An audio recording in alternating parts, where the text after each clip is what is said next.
pare che più o meno ci siamo, forse l'avvocato Golemme non vedo. L'avvocato Golemme se n'è andato. Ah, è andato via, quindi è sostituito. Va bene, quindi siamo tutti? Direi che siamo. Allora prego, può riprendere il... Allora, Maggiore, eravamo rimasti il 19 aprile 2017. Eravamo rimasti che il francese, così come avevamo disposto, prendeva tempo dicendogli che il pilota aveva bisogno di acquisire tempo per poter tornare in Italia, in quanto stava lavorando, era alle Maldive in quel momento. Tutto questo era una fiction, insomma, ci serviva soltanto per acquisire tempo, perché ancora non avevamo risolto la vicenda pilota e aeroplano. Tornavano tra le altre cose in quella occasione a parlare dell'arresto di Armando Paolacci, e Salvatore Casamonico diceva sostanzialmente una frase: ognuno deve fare il suo, zio Domè, deve solo trasportare e basta, non è che tu puoi mettere a fare cose che non hai mai fatto, nel senso che in questo tipo di mestiere ognuno, se Paolacci, così come fino al momento prima aveva fatto il Corriere, si metteva in testa di organizzarlo lui un traffico, poi era facile che cadesse nelle maglie della giustizia. Tra le altre cose inizia a emergere a noi un elemento alle indagini marginale, che però per noi era fondamentale, cioè che, come vedete, il francese viene sempre definito da Salvatore chiamato zio Domè. Questo si chiama Domenico di nome, il francese. Ciò che ci interessava è il fatto che lo chiamasse zio. Chiaramente non è lo zio di Salvatore Casamonica, ma ci dava l'idea come di una qualche referenza. Chiaramente il francese è molto più grande in età di Salvatore Casamonica, è una persona grande in età di circa 60 anni, e quindi noi iniziavamo a rilassarci sotto l'aspetto del pericolo di vita del francese quando andava a fare le riunioni, perché evidentemente c'era una fiducia da parte di Salvatore Casamonica. Questo zio Domenico in qualche modo successivamente ci permetterà di cambiare strumento, non usare più il registratore dei tacchi, ma usare un registratore e basta, che ci permetterà di registrare e acquisire meglio l'audio di ciò che succedeva. Chiaramente non avevamo più la garanzia e la registrazione in diretta, ma proprio perché insomma, non avevamo più paura che, anche perché non era mai stato perquisito, insomma, non avevamo più paura che qualcuno non si fidasse del francese. Comunque tornavano a parlare dell'affare. Signor Presidente, qui Palermo, volevo comunicare che Casamonica Consiglio intende rinunciare al proseguo dell'udienza. Va bene? Ok. Va bene. Mi devo scollegare. Quindi si scollega Palermo? Si può scollegare? Sì. Non ci sono altri imputati, mi pare, no? No, solo Va bene, possiamo proseguire. Parlando sempre del contrattempo, dell'arresto di Paolacci, Salvatore Casamonica diceva anche che per colpa di Paolacci aveva litigato con dei soggetti calabresi. Poi a me mi ha fatto litigare con i calabresi, diceva Paolacci in un inciso. Quindi ecco, anche questo elemento a noi risultava di estremo interesse, perché dava evidenza di rapporti sempre legati al narcotraffico fra Salvatore Casamonica ed altri soggetti di altre organizzazioni criminali calabresi. E lei ha detto prima che di questi rapporti fra Casamonica Salvatore e un'organizzazione calabrese ne aveva parlato anche il francese, sì, in occasione dell'incontro del 29 marzo 2017. Sì. Avevo detto che il francese mi aveva riferito che Salvatore Casamonica aveva detto di avere stabili rapporti con delle andrine, e che una di queste andrine, o alcune di queste andrine, comunque i calabresi, lui era già in accordi con i calabresi a cui avrebbe ceduto parte della cocaina che avrebbe importata, perché stiamo parlando di un quantitativo di cocaina così grande che sarebbe stato difficile stoccare, smaltire, distribuire, spacciare a Roma. Era sicuramente più comodo anche per loro vendere direttamente la cocaina pura, parte della cocaina pura, direttamente ad altre organizzazioni che poi si sarebbero preoccupate di spacciarle altrove. Chiaramente era un elemento investigativo di estremo interesse, perché fino a quel momento era difficile immaginare i calabresi che prendono la cocaina da qualcun altro. Di solito in Italia è l''ndrangheta che distribuisce la cocaina ad altri.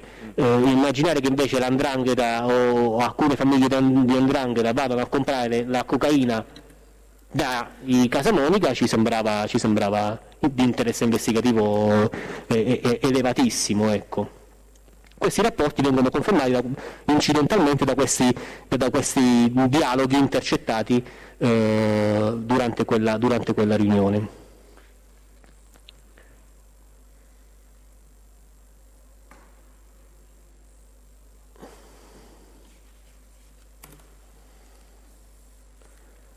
Tra le altre cose,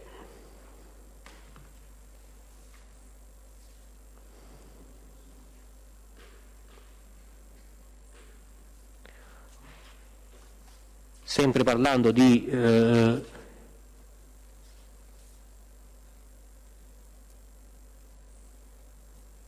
litigi, Salvatore Casamonica diceva: mica mi posso andare a ammazzare con mio fratello, quello è uscito dopo 10 anni di carcere, mi ha dato i soldi per i cazzi suoi. Ora avete identificato, cioè, chi poteva essere il fratello di Casamonica Salvatore che nell'aprile 2017 era stato scarcerato dopo 10 anni? No, perché purtroppo ci sono dei rumori di fondo. Prima, aspetti, al di là di quella che è la conversazione, vorrei sapere se è un accertamento che avete fatto, altrimenti poi lo produciamo. No, certo, abbiamo fatto un accertamento ed esiste un Casamonica, fratello di Salvatore. Come, scusi, questa conversazione di quando è? Questa conversazione, dicevamo, è un attimo che non voglio dire un'inesattezza. Abbiamo detto che è del 19 aprile, no? Sì, del 19 aprile. Lui a un certo punto dice: mio fratello, quello è uscito dopo 10 anni. Sì. Quindi siamo al 19 aprile 2017. Vi risulta che poco prima ci fosse un fratello di Casamonica Salvatore che dopo molti anni di carcere fosse uscito dalla...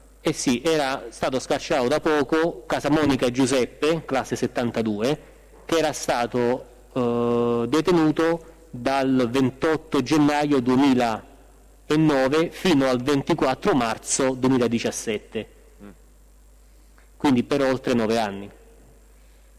Va bene, poi produrremo il provvedimento di affidamento in prova dei servizi sociali.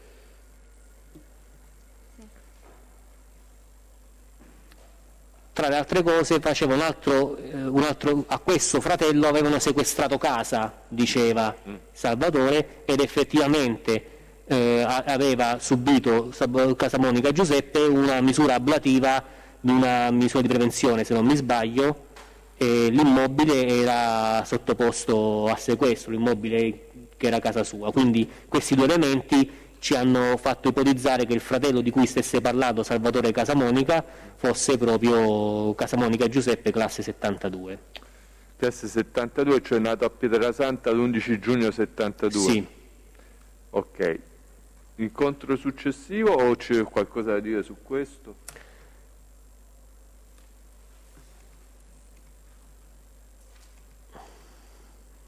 No, possiamo andare all'incontro successivo, che avviene il 28 aprile 2017. Sostanzialmente in quell'incontro il francese dava un appuntamento a Salvatore Casamonica per incontrare il pilota. Noi avevamo a quel punto risolto la problematica pilota e aeroplano e avevamo da un lato ottenuto il placet della DEA, dall'altro convenuto con l'autorità giudiziaria che stava procedendo l'opportunità di avviare questa collaborazione. C'era stata una riunione tra i vertici della Guardia di Finanza qui a Roma, la Dea Romana e la Procura in Procura, insomma si erano stabilite delle linee guida e quindi avevamo deciso che l'incontro sarebbe potuto avvenire il 14 e 15 giugno 2017 e quindi dava il francese appuntamento, diceva a Salvatore Casamonica che l'appuntamento con il pilota sarebbe avvenuto per quelle date.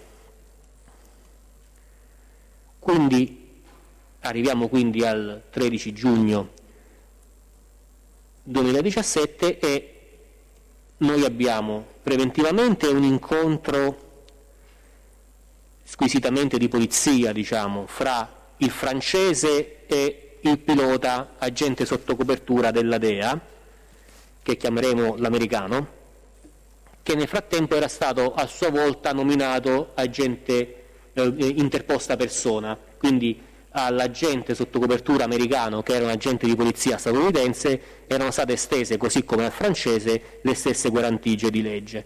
Diciamo, questo lo permette la nostra base legale ed è uno strumento molto interessante perché possiamo estendere le guarentigie di legge a persone civili o anche a persone che sono agenti di polizia però di altri paesi e quindi in Italia hanno le stesse facoltà che aveva un agente sotto copertura. Facciamo questa riunione affinché il francese e il pilota si conoscano, perché poi dopo dovranno fare una riunione criminale nella quale dovranno simulare di conoscersi, quindi si parlano, si organizzano, si vedono. E nella sera del 13 giugno il francese raggiunge casa di Salvatore Casamonica e Salvatore Casamonica gli dice che sarebbe stato necessario fare 2 riunioni perché doveva il pilota incontrare 2 gruppi criminali, uno il giorno successivo, il 14, e un altro il 15 giugno. Quindi ecco, aspetti un attimo, ma innanzitutto vorrei sapere se a casa di Casamonica Salvatore era possibile intercettare mediante la strumentazione in uso al francese. allora, noi in questa occasione, come in altre occasioni, abbiamo riscontrato una difficoltà tecnica a cui non abbiamo trovato una risposta univoca. Mi spiego. Avevamo i microfoni nei tacchi delle scarpe del francese e registravamo bene finché il francese non entrava a casa di Salvatore Casamonica. Poi non sentivamo più nulla. Ricominciavamo a sentire quando il francese usciva da casa di Salvatore Casamonica. E quindi si può dire che non si era rotto il microfono? Non si era rotto il microfono. Ma avete dato una spiegazione? C'è una spiegazione tecnica? Allora, da un lato ci siamo dati una spiegazione tecnica, dall'altro abbiamo fatto una serie di controdeduzioni, diciamo. La deduzione tecnica è che probabilmente a casa di Salvatore Casamonica c'era un jammer come quello che abbiamo trovato a casa di Silvano Mandolesi. Questo ci metteva in difficoltà perché i tacchi non avevano una memoria interna, cioè non registravano le conversazioni, le trasmettevano soltanto. Quindi, tornati a casa, diciamo, il francese, non potevamo scaricare la conversazione. Da quel momento in poi cambieremo strumento e metteremo un microfono addosso al francese, occultato, in questo caso non è necessario dire come, e quindi la conversazione rimaneva registrata sul microfono, un registratore, diciamo, come quelli che si trovano in commercio, e quindi non perdevamo più nulla di ciò che si dicevano gli indagati, e certo perdevamo la diretta, l'audio in diretta, però abbiamo fatto questa scelta sia perché tanto perdevamo quasi tutto quello che succedeva a casa di Salvatore Casamonica e anche perché ormai avevamo acquisito il dato investigativo che gli indagati si fidavano del francese e quindi non c'era motivo di temere più per la sua vita. Senta, però in questo caso... Quindi il jammer disturbava la intercettazione Allora, ambientale? Noi il jammer che abbiamo trovato... Non la registrazione... Sì, perché il jammer funziona che sì. interrompe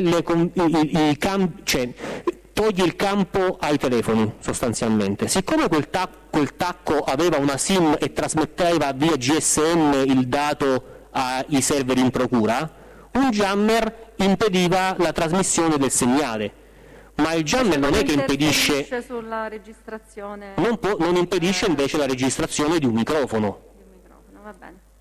Era impossibile fare una telefonata, era impossibile fare questo. Se è impossibile fare questo, se si attiva un jammer, blocca tutte le frequenze radio, poi dipende dai jammer, diciamo, però sostanzialmente è un inibitore di frequenze radio. Va bene. Invece in questa maniera siete riusciti a registrare? Nel proseguio riusciremo a registrare. In questa riunione non ho la registrazione e ipotizzo che sia per questo motivo. Un jammer ce l'hanno anche, come si vede, macchine blindate, perché impediscono alle bombe di essere attivate quando stanno vicino alla macchina blindata, perché il jammer, diciamo, in Italia ci sono anche degli utilizzi legali, ma lo possono usare tanto le forze di polizia, l'esercito, insomma, se lo si trova, un privato non lo può avere. Senta, Maggiore, però se ho capito bene, mi corregga se sbaglio, questa vostra deduzione, cioè che ci fosse un jammer, trova riscontro sia nel fatto che appena uscito dall'abitazione ricominciava a trasmettere, sia nel fatto che questa problematica, diciamo, non si è verificata solo in questa occasione. No, si è verificata diverse volte. E si verificava sempre solo dentro casa, quando entrava, quando usciva si risentiva. Dentro casa di Salvatore Sempre Casamonica. dentro casa di Salvatore Casamonica. Senta, però vorrei sapere, in questo caso, una volta uscito da casa di Salvatore Casamonica, il francese fra due telefonate, mi riferisco ai progressivi 14485, 14498 del RIT 2014-2017. Se mi dice chi è l'interlocutore di queste telefonate, che lui chiama Mimmo? È l'ufficiale dello SCICO, che è il referente delle operazioni sotto copertura. Come ho detto, il francese aveva due punti di riferimento. Uno ero io, che sono stato, diciamo, il direttore delle indagini, usando un termine atecnico, l'altro era il direttore delle operazioni sotto copertura, che era colui che si preoccupava di farlo dormire, di farlo mangiare, di dargli i soldi, di gestirlo. Di me non ha mai avuto il telefono, aveva il telefono soltanto di quest'altro ufficiale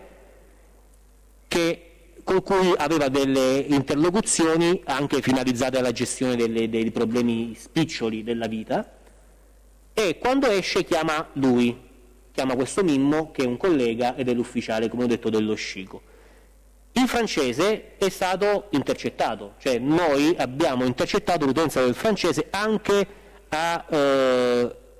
e il francese non lo sapeva di essere intercettato. Ecco, questo le volevo chiedere, quindi era un'intercettazione con tutti i crismi questo? Non sì, il francese non ha mai saputo di essere intercettato, non gliel'abbiamo mai detto, anche perché ho iniziato questa indagine, come vi dicevo, che non mi fidavo, o comunque che volevo essere sicuro di ciò che succedeva. Sarebbe stato sciocco dirgli che era intercettato, quindi io ho potuto constatare che nel periodo in cui, nei lassi di tempo in cui lui non era con noi, sapevo geograficamente dove era, perché avevo la cella del telefono e quindi era esattamente dove l'avevamo lasciato, sapevo con chi parlava, cosa diceva, e sapevo per esempio che quando parlava con la moglie, per fare un esempio, non riferiva nulla di ciò che stava facendo. Per me era estremamente importante questo.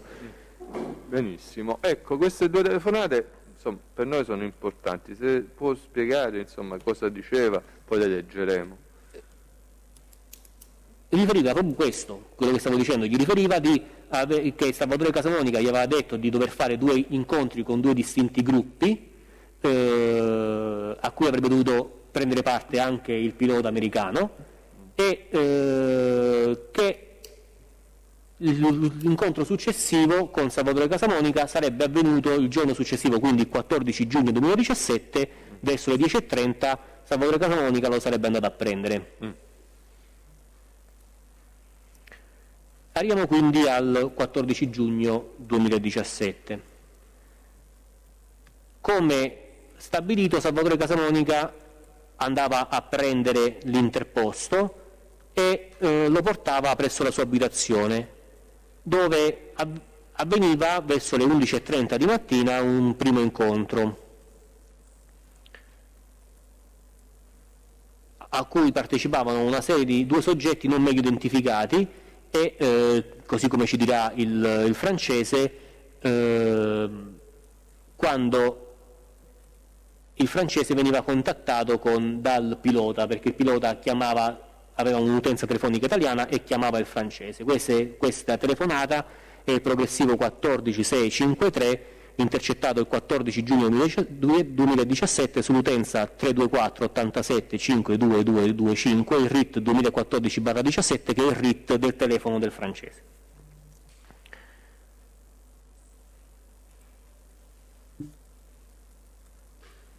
Finita questo incontro, il francese incontrava insieme a Salvatore Casamonica due soggetti che non aveva mai visto prima, un colombiano e uno che diceva essere della zona dell'aeroporto.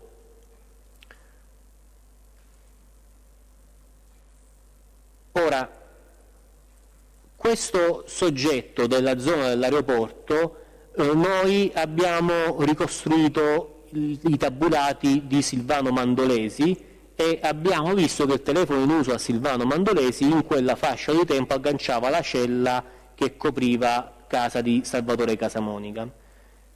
Come abbiamo detto prima, Silvano Mandolesi, il francese, sapeva che a Ciampino, in quella casa in salita che poi abbiamo identificato essere casa di Silvano Mandolesi, abitava il braccio destro di Silvano Mandolesi, il braccio destro di Salvatore Casamonica, ma non l'aveva mai incontrato.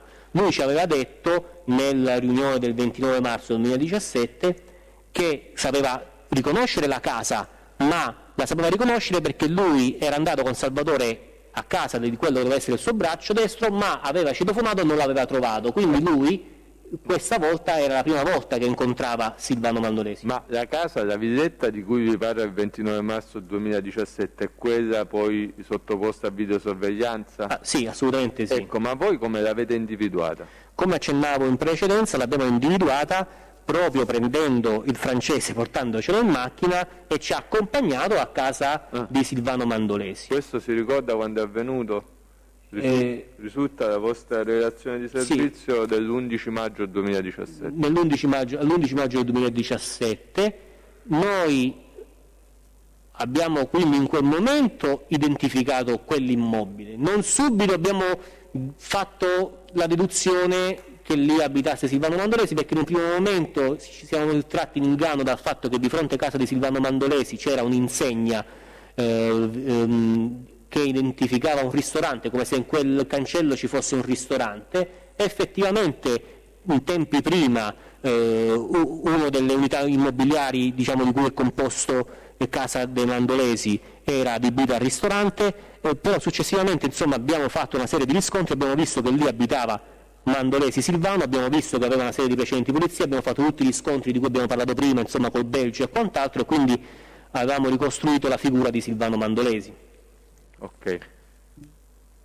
Ma scusi, la villetta di cui parlava prima non era l'abitazione di Casamonica Salvatore?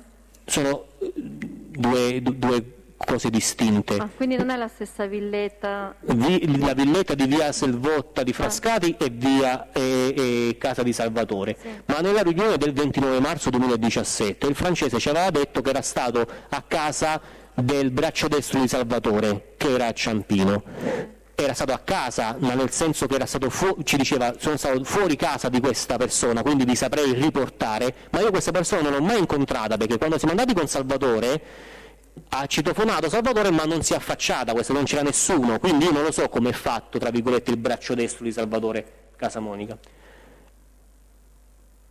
Ci riporterà successivamente a maggio 2017 a casa di Silvano Mandolesi, dicendoci: questa è la casa, noi facciamo il riscontro di chi abita lì dentro, scopriamo che lì dentro abitano Silvano e Quirino Mandolesi, che Silvano Mandolesi è gravato da numerosissimi precedenti di polizia, tra cui anche è stato tratto in arresto per un MAE, come dicevo, per aver favorito la latitanza in Belgio di 3 'ndranghetisti. Insomma, ci sembrava proprio avere la figura ideale per essere una persona che aveva i contatti in aeroporto ed essere potenzialmente il braccio destro di Salvatore Casamonica.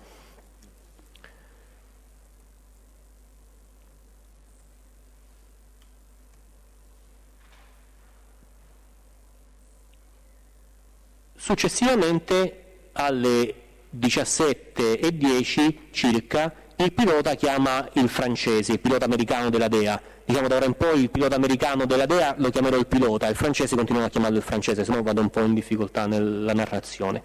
Quindi il pilota ci Cioè il francese diceva al pilota: guarda che la riunione, hanno deciso, si terrà alle ore 18 a Ciampino in via Coll'Oliva numero 4, e in particolare diceva che si sarebbero incontrati presso il ristorante La Patatona. Ora c'è da fare una premessa. La premessa è che la DEA ha una serie di regole di ingaggio che noi non potevamo non osservare, altrimenti avremmo contravvenuto alle regole che ci eravamo dati durante l'incontro. Loro giustamente danno per priorità assoluta la salvaguardia dei loro agenti sotto copertura, quindi gli incontri si sarebbero potuti verificare soltanto in luoghi facilmente controllabili da noi. La cosa ideale sarebbe stata un incontro in un luogo aperto a pubblico, come può essere un bar, un ristorante, un centro commerciale. Quindi in quel momento il fatto che l'incontro avvenisse presso un ristorante La Patatona a noi andava bene, poteva essere un posto utile. Quindi, all'incontro. scusi, è Patatona, me lo conferma? Sì, è Patatona. Perché nel Patatona. progressivo 14734 il perito scrive Paragona. No, vabbè, è sicuramente Patatona, anche perché a quell'indirizzo insiste il ristorante La Patatona, e sono sicuro abbia detto La Patatona, anche perché in quel momento ero fisicamente, come diciamo noi, ai telefoni, cioè ascoltavo io insieme agli altri le telefonate, quindi l'ho ascoltata di persona sia in diretta, sia poi l'ho riscoltata successivamente durante la redazione degli atti. Ora, noi abbiamo fatto una serie di riscontri però prima di dare l'ok all'incontro. Abbiamo fatto una ricerca su le fonti aperte e abbiamo scoperto che questo ristorante La Patatona era stato poco tempo prima bruciato, cioè era stato dato alle fiamme. Il ristorante La Patatona, sito in via Coll'Oliva numero 4, è logisticamente Scusi? via Coll'Oliva numero 4,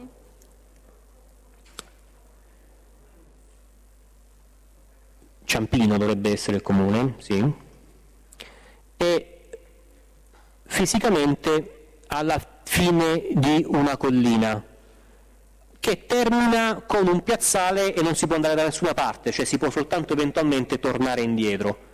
Ora quindi noi avremmo dovuto accettare un incontro con gli undercover, con l'undercover americano e con un gruppo non meglio identificato di criminali, in un ristorante a cui avevano dato alle fiamme, bruciato, nel quale non potevamo vedere nulla perché era alla fine di una collina, e avessi mandato una pattuglia a osservare la situazione sarebbe stata evidentemente, cioè subito visibile, perché era l'unica macchina che andava, perché non c'era nessun motivo per andare lì, in quanto il ristorante era ormai chiuso, era in atto soltanto una riunione criminale, quindi era un luogo, come posso dire, in arte militare lo definiremmo un appiglio tattico perfetto per i nostri come posso dire, indagati, mentre era sfavorevolissimo per noi. Gli americani mi dicono: assolutamente non ti autorizziamo a far mandare il nostro agente sotto copertura lì.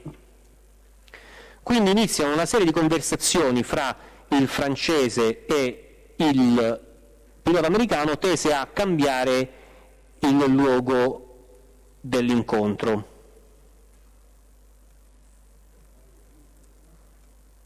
E viene stabilito un luogo diverso, cioè via Mura dei Francesi 2 a Ciampino, nei pressi di una pizzeria Pumaro Gourmet e davanti a un supermercato. Il fatto che fosse davanti a un supermercato per noi era comodo, perché siamo stati nelle condizioni di poter mettere un congruo numero di persone con i cannocchiali e binocoli sul tetto del supermercato, e riuscivamo a vedere, c'ero anch'io, riuscivamo a vedere in maniera molto chiara quello che avveniva di fronte a noi, quindi dall'altro lato della strada c'è il supermercato, il parcheggio del supermercato, la strada, di fronte c'è una pizzeria al taglio, e noi potevamo vedere quello che succedeva. Questo ci dava la garanzia che potevamo avvertire le pattuglie dislocate che sarebbero dovute intervenire casomai fosse successo qualcosa di negativo, per andare a fare sfiltrare il francese e l'americano.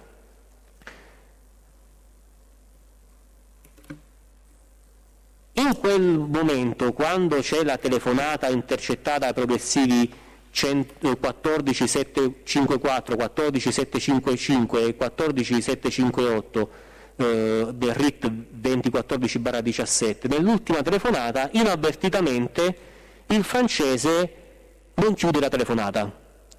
Non la chiudiamo neanche noi da quest'altro lato, e quindi il telefono rimane aperto e registriamo una conversazione che in gergo viene definita fuorifonia, cioè il telefono si trasforma momentaneamente, finché qualcuno non chiude la conversazione, in una specie di ambientale, quindi sentiamo quello che si dicono le persone e sentiamo la voce di un soggetto che viene chiamato dagli altri Silvano, e di cui noi poi successivamente riconosciamo la voce quando facciamo riascolto successivamente nella voce di Silvano Mandolesi, che dice noi siamo preparati a tutto.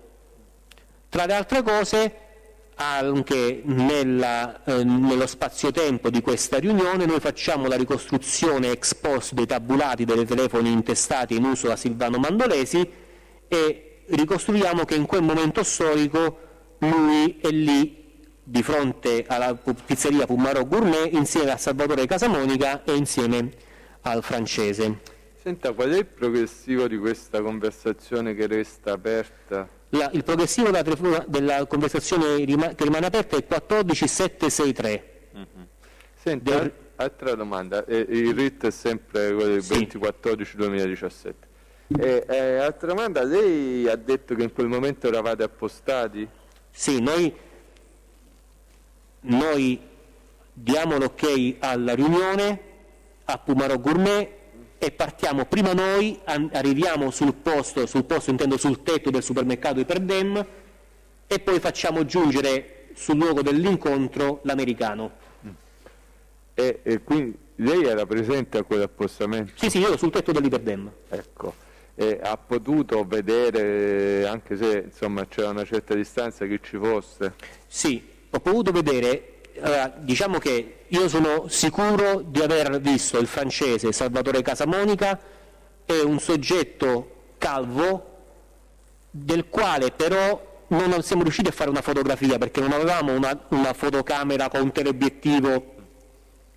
Come ho anticipato, è stato tutto molto veloce, non ci siamo potuti organizzare per tempo, quindi non avevamo lì per lì una telecamera o una macchina fotografica così potente da poter fare una fotografia nitida delle persone. Avevamo giusto i cannocchiali, quindi io ho visto e ho riconosciuto quelli che già avevo visto, quindi avevo già visto Salvatore Casamonica e l'ho riconosciuto, avevo già visto il francese e l'ho riconosciuto, ho visto una persona pelata, cioè calva, di cui non avevo mai visto prima, che era la persona che stava più tempo vicino al francese e a Salvatore Casamonica.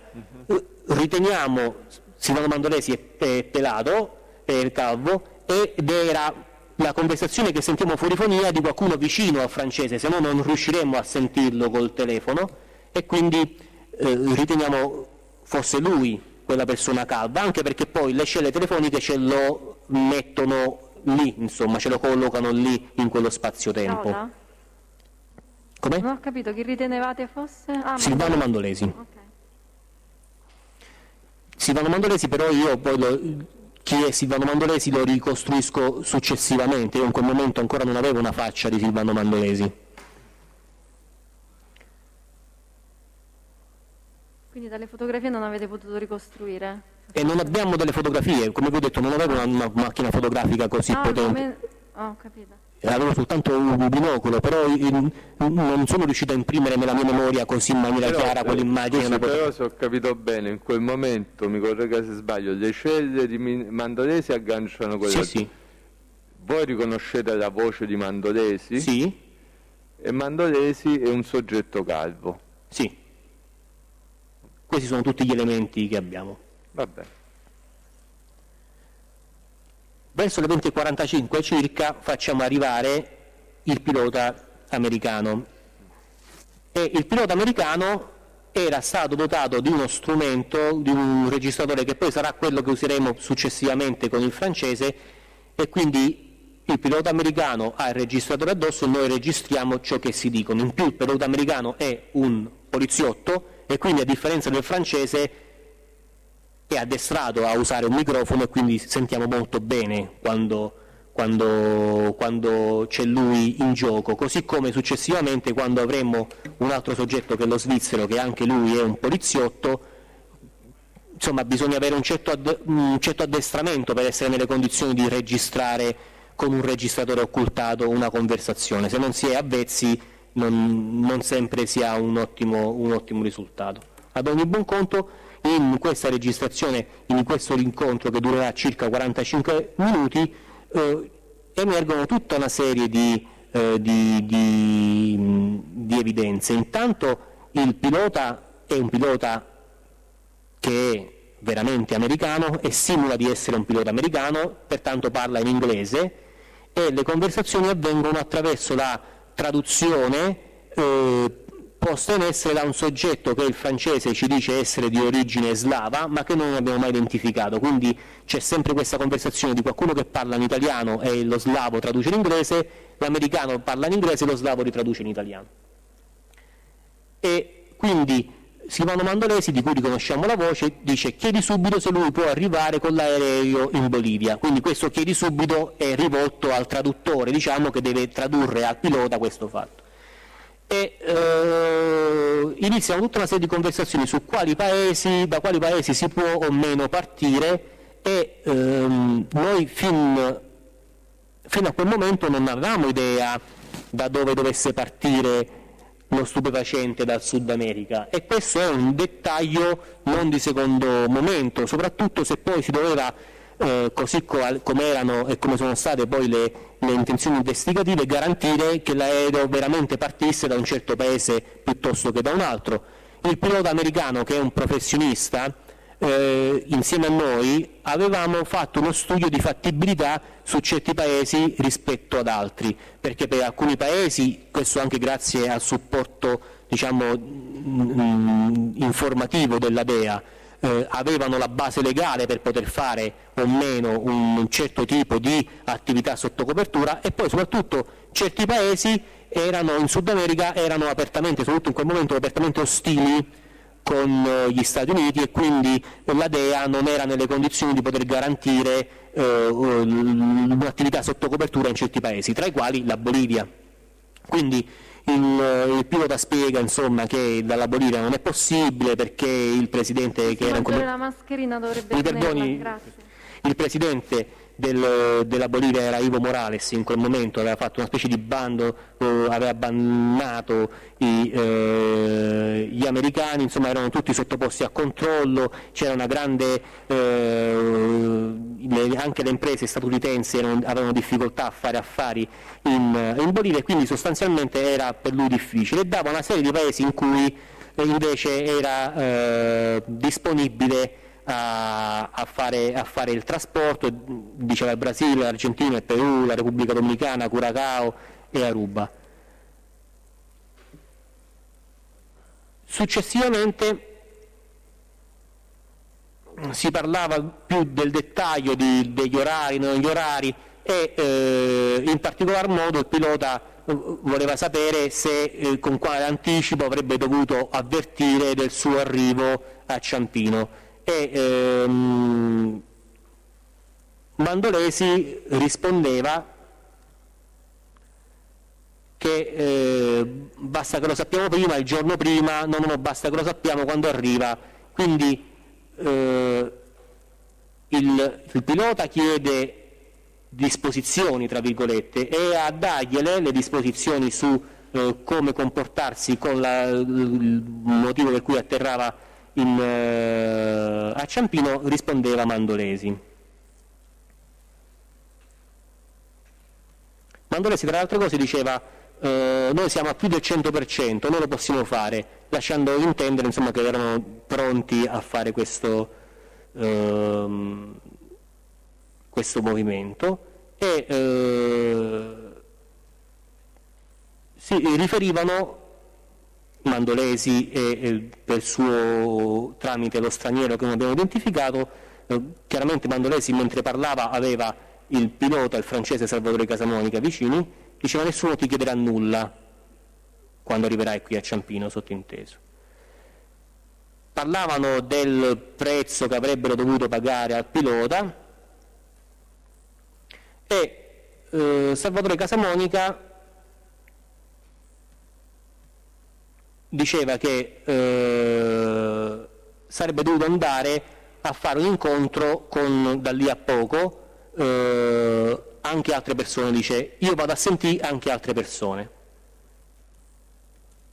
E in più diceva che il giorno successivo si organizzavano, e questo su nostra indicazione, il pilota, diciamo, avendo fatto agli indagati il favore di essere andato lui da loro questa volta, per il giorno successivo era lui a indicare il luogo dell'incontro e chiedeva di potersi incontrare all'hotel all'hotel Cavalieri Resort, sopra la procura, insomma all'Hilton. E chiaramente, essendo un luogo aperto al pubblico, non avevano nessun problema. Salvatore Casamonica diceva che non c'era nessun problema a incontrarsi il giorno dopo lì. Durante questo incontro noi abbiamo controllato tutte le utenze che agganciavano quelle celle telefoniche e la cella telefonica che copriva il ristorante Pumarò Gourmet. Come abbiamo detto, abbiamo riscontrato successivamente la presenza dei telefoni in uso a Silvano Mandolesi, e in più ha colpito la nostra attenzione il fatto che durante l'incontro agganciava quella cella un telefono che aveva una SIM olandese e che aveva un numero email, cioè un numero univoco che identifica l'apparecchio telefonico di un BlackBerry. E come abbiamo detto prima, i BlackBerry erano i telefoni che, ci aveva detto il francese, venivano utilizzati da Salvatore Casamonica per comunicare con i narcos.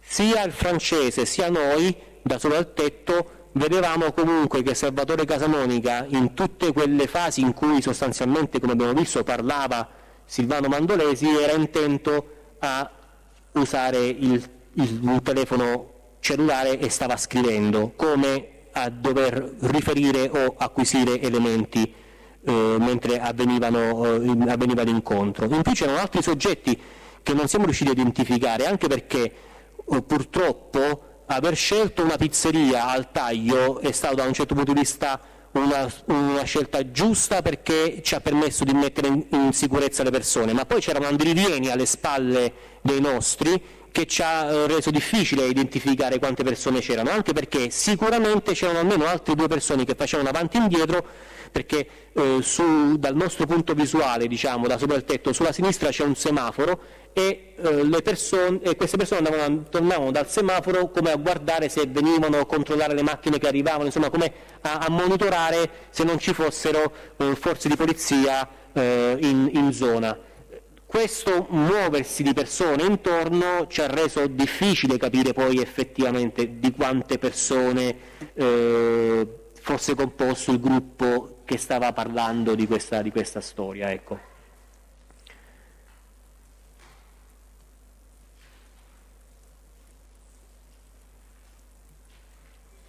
Abbiamo avuto quindi difficoltà anche a pedinarle queste persone, perché noi eravamo sopra il tetto, avevo le persone per strada ma avevo difficoltà a coordinarle un po' tutte. Siamo riusciti soltanto a pedinare la macchina in uso al Salvatore Casamonica, che è la Mercedes GLA targata EZ346EH, anche perché in quella macchina c'era il francese e in quel momento per noi era importante vedere che cosa succedeva.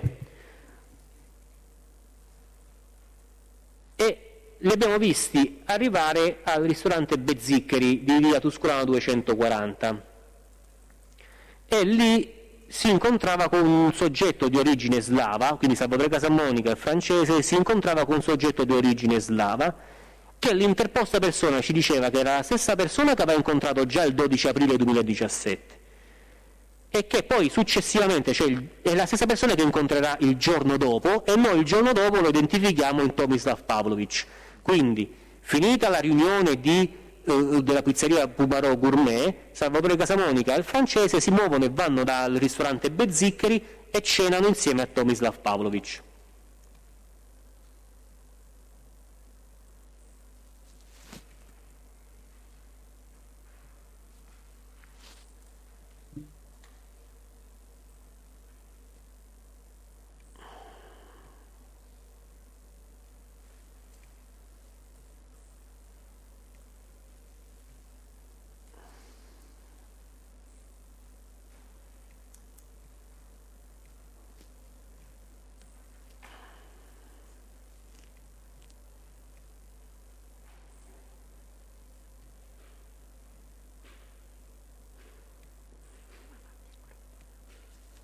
Come abbiamo detto, abbiamo poi fatto lo studio delle celle telefoniche e dei tabulati telefonici che ci collocano sul posto Silvano Mandolesi, oltre ad aver riconosciuto la sua voce.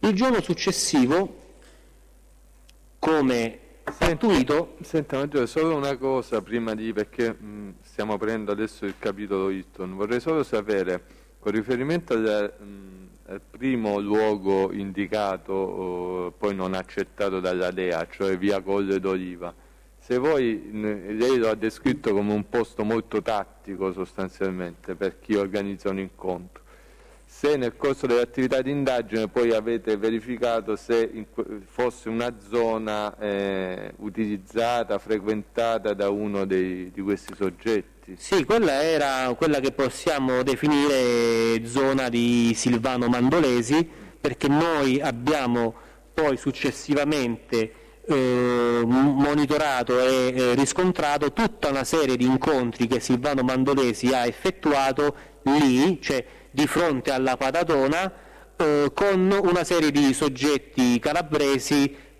con precedenti specifici, quindi precedenti per stupefacenti. Lo abbiamo riscontrato questo sia perché avevamo le celle che si muovevano verso lì, sia perché soprattutto abbiamo avuto per un certo periodo la geolocalizzazione della macchina in uso a Silvano Mandolesi, la Fiat Panda targata EV 180 WE, e quindi in quel periodo abbiamo visto che con una buona frequenza era suo costume andare lì e incontrare lì le persone con cui aveva dei rapporti. Okay. Il giorno successivo, quindi arriviamo al 15 giugno 2017, abbiamo l'incontro all'Hilton. L'incontro all'Hilton è per noi sicuramente più comodo dal punto di vista della polizia giudiziaria, perché abbiamo a nostra disposizione le telecamere a circuito chiuso di sicurezza dell'hotel. Produrrei, se fosse possibile, i fotogrammi dell'incontro in cui riusciamo a vedere in maniera molto chiara Salvatore Casamonica, il francese, e il pilota. Sia del francese che del pilota sono oscurati i volti, e Salvatore Casamonica e Tomislav Pavlovic. Sì, Presidente, produco anche queste foto. Quindi il PM produce fotogrammi tratti dal sistema di videosorveglianza dell'hotel Hilton, il 15 giugno 17. 15 giugno 17, fotogrammi tratti dal sistema di videosorveglianza dell'hotel Hilton.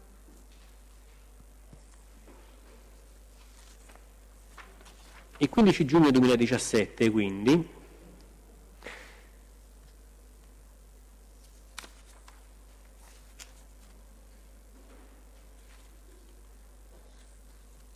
nel pomeriggio del 15 giugno, giungono nella hall del ristorante, diciamo, i fotogrammi sono i fotogrammi del sistema di sicurezza, quindi in alto nel fotogramma abbiamo la data e l'orario dei fotogrammi. Quindi il primo fotogramma nel quale vediamo Salvatore Casamonica, il francese, entrare, segna come orario 17:37, quindi siamo nel pomeriggio del 15 giugno e vediamo entrare Salvatore Casamonica e il francese che riconoscono il pilota che li sta aspettando nella hall e si siedono nelle poltrone a fianco al divanetto in cui era seduto il pilota. Il pilota si era tatticamente seduto in una poltrona ben visibile dalle telecamere di sicurezza, in modo da rendere per noi più facile l'osservazione da remoto.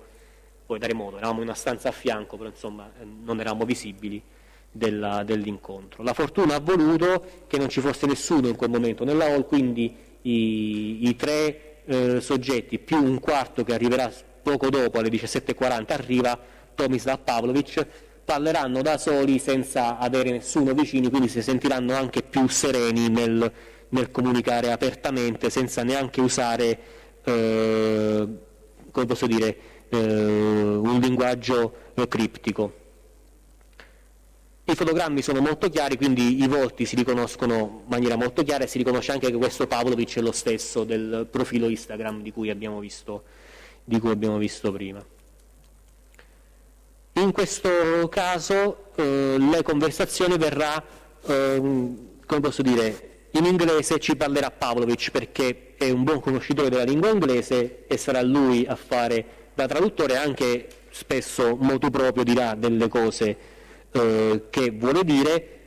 Pavlović, come abbiamo detto, è montenegrino, ma non è lo slavo del giorno prima, perché il francese ci dice che non è la stessa persona, anche perché, come abbiamo detto il giorno prima, Pavlović li aspetta a Bezziccheri e quindi non poteva essere con loro alla riunione del Pumarò Gourmet. In questo caso avviene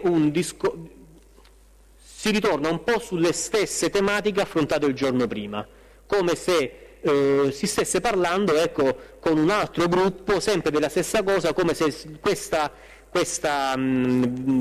trattativa fosse in piedi con più soggetti che erano interessati a questa storia. E quindi in questo caso Salvatore Casamonica, francese, e il pilota parlavano anche con Pavlović, che in qualche modo rifaceva le stesse domande, anche Salvatore Casamonica voleva capire un po' meglio. Quindi un'altra volta si parlava di che tipo di aeroplano aveva a disposizione il pilota, da dove poteva partire, da dove non poteva partire, che prezzo voleva, quanti soldi voleva per fare questo lavoro, se era disponibile o meno a fare una prova a vuoto prima, e quindi insomma si davano tutte queste micro disposizioni, micro informazioni che erano tese in qualche modo a cercare di capire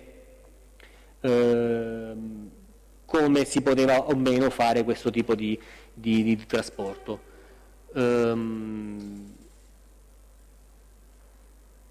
Tra le altre cose, Salvatore Casamonica, che non parlava inglese, chiedeva a Pavlović una serie di informazioni da richiedere al pilota. Per esempio, Salvatore Casamonica diceva: ma Bolivia è impossibile? E Pavlović gli diceva impossibile proprio, cioè nel senso, dopo aver parlato col pilota acquisiva che era proprio impossibile, e gli diceva: però Salvatore, è tanto semplice, fate portare la cosa a Perù. Quindi Pavlović diceva a Salvatore Casamonica che avrebbe dovuto dire a loro, un plurale: fate portare la cocaina dalla Bolivia al Perù.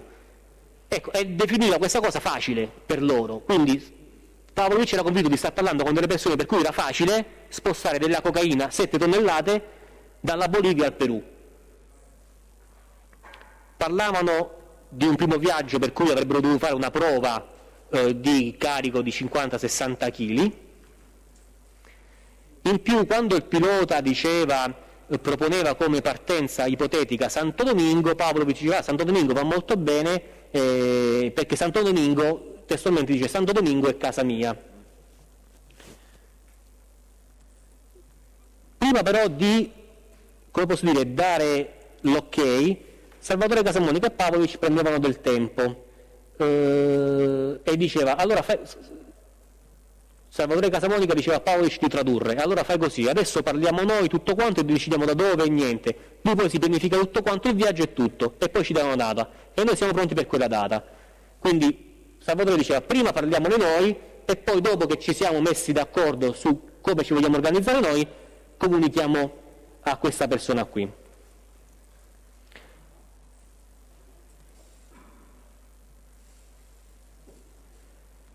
Salvatore Casamonica poi, parlando al francese, gli diceva ora vediamo dove ci conviene, dove costa meno e tutto quanto, capisci? Noi siamo pronti al 99% è sicuro.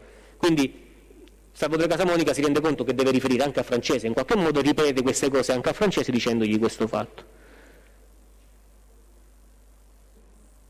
È interessante poi una frase che Pavlović dice al pilota, dicendo, Pavlović parla al pilota e indica Salvatore Casamonica e gli dice: questo ragazzo è seria la gente in Santo Domingo, in Brasile è molto seria, è gente molto pericolosa, se tu mi dici una cosa, quella cosa deve andare.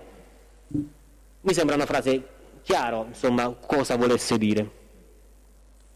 Il pilota poi gli diceva che avrebbero potuto comunicare anche via WhatsApp, anche attraverso altri strumenti, e gli diceva che gli avrebbe fatto avere attraverso il francese un'utenza americana su cui contattarlo. Alle 17:40, alle 18:30 circa, Salvatore Casamonica e Pavlović e il francese salutavano il pilota e lasciavano il luogo dell'incontro.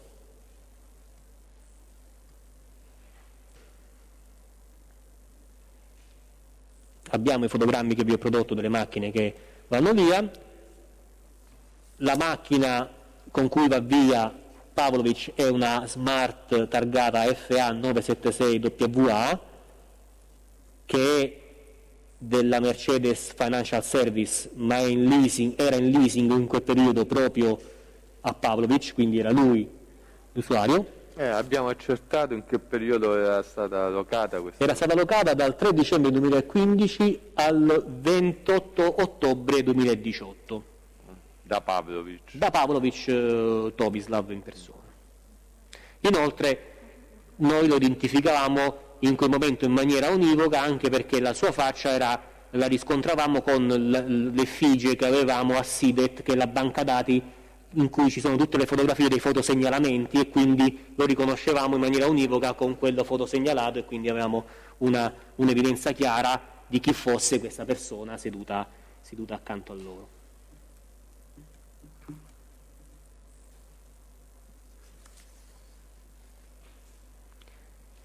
Il successivo 16 giugno 2017 c'era un ulteriore incontro fra il francese, Casamonica e Pavlović.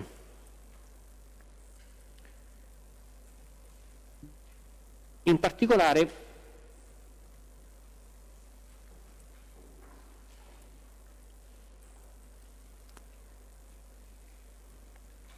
Salvatore Casamonica dava al francese una somma di 3.000 euro per ricompensarlo, per pagare le spese che aveva sostenuto in teoria il pilota, perché poi è stato necessario ricostruire tutta una serie di situazioni che nella verità sarebbero avvenute. Insomma, il pilota si è mosso per venire a parlare con queste persone, sarebbe stato poco credibile che non avesse preteso nulla per la cortesia, insomma. Quindi il francese riusciva a ottenere da Salvatore Casamonica, che in verità sempre si dimostrerà molto poco, sempre molto parco e molto poco disponibile a dargli i soldi, 3.000 euro. In più gli davano anche un telefono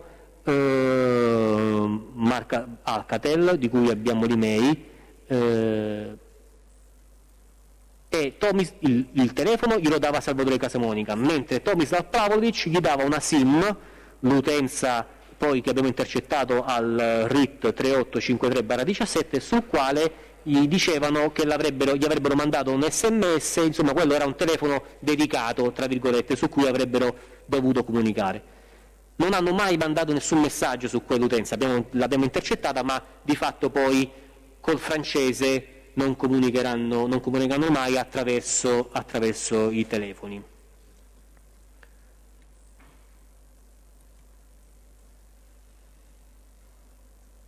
Come avevamo detto, il pilota americano aveva detto che poi avrebbe fatto avere attraverso il francese la sua utenza telefonica americana per poter comunicare poi direttamente con lui. Quindi l'8 luglio 2017 il francese raggiunge casa di Salvatore Casamonica proprio per comunicargli questo tipo di dato.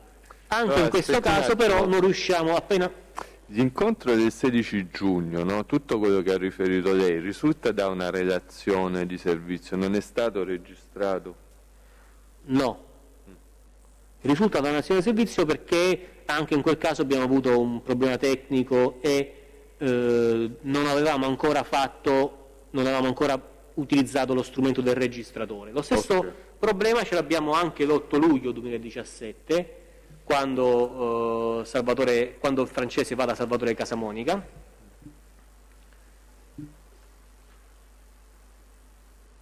Ed è il motivo per cui poi dagli incontri successivi utilizzeremo, visto che invece il registratore che avevamo utilizzato con il pilota aveva dato buon risultato, decidiamo di cambiare strumento. Però fino a quel momento abbiamo ancora il microfono e avevamo difficoltà. In verità Il microfono nel tacco. il microfono nel tacco, sì, sempre lo stesso RIT, il 2013/17. Il microfono nel tacco o il microfono addosso, come ci ha detto prima?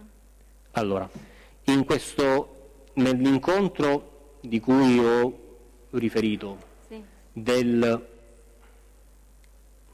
16 giugno 2017, il francese è dotato ancora dei microfoni nei tacchi e non registriamo nulla. Quello che sappiamo ce lo riferisce il francese al termine della riunione, e quello che ci riferisce è che gli hanno dato un telefono e ce lo fa vedere, gli hanno dato una SIM e ce la fa vedere, la intercettiamo, e gli hanno dato 3.000 euro e ce li fa vedere.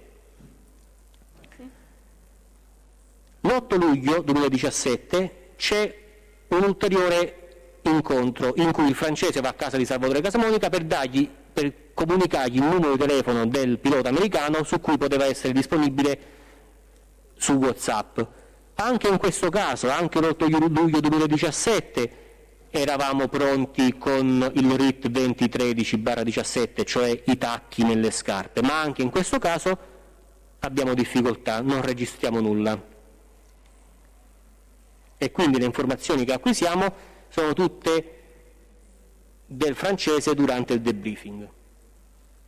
E il francese dice di aver dato a Salvatore Casamonica l'utenza in uso al pilota americano, un'utenza americana che noi non intercettiamo perché è un'utenza con la quale sarebbero dovuti comunicarsi via WhatsApp, ma soprattutto era non in mano a un criminale francese, ma in mano a un agente di polizia, quindi le informazioni ce le avrebbe chiaramente riferite immediatamente, e poi le comunicazioni sarebbero avvenute via WhatsApp e quindi sostanzialmente sarebbe stato per noi impossibile intercettarle.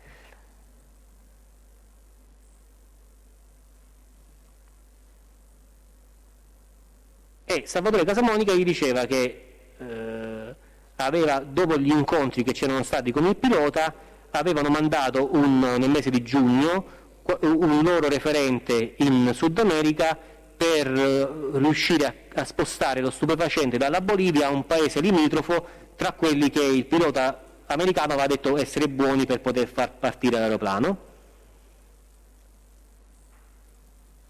E gli diceva: poi quando rientra questa persona ti mandiamo un SMS sul telefono che ti abbiamo dato nell'incontro precedente.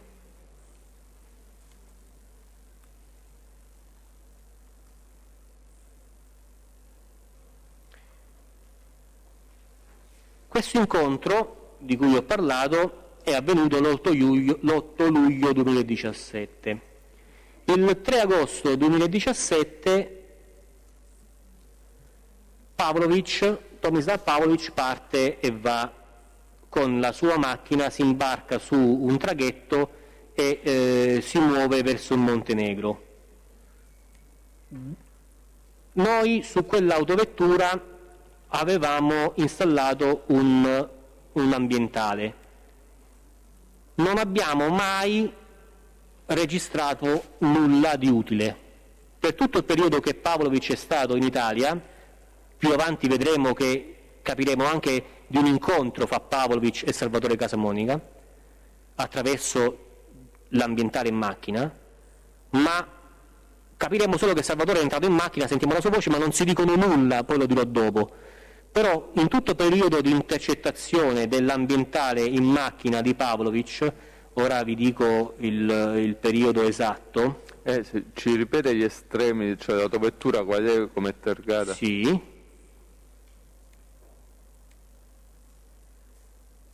Allora, il RIT è il 4373/17, installato sull'autovettura Mercedes classe A FE 457 YR di Tomislav Pavlovic dal 31 luglio 2017 al 3 aprile 2018. Noi non abbiamo mai intercettato alcunché di interessante dal punto di vista investigativo. C'è da dire che però abbiamo intercettato ore e ore e ore di audio, perché i microfoni funzionano che registrano tutte le volte che c'è un suono. Pavlovic è sempre stato con l'autoradio accesa, quindi noi ci siamo ascoltati giornate di audio inutile, ma non ha mai parlato di nulla.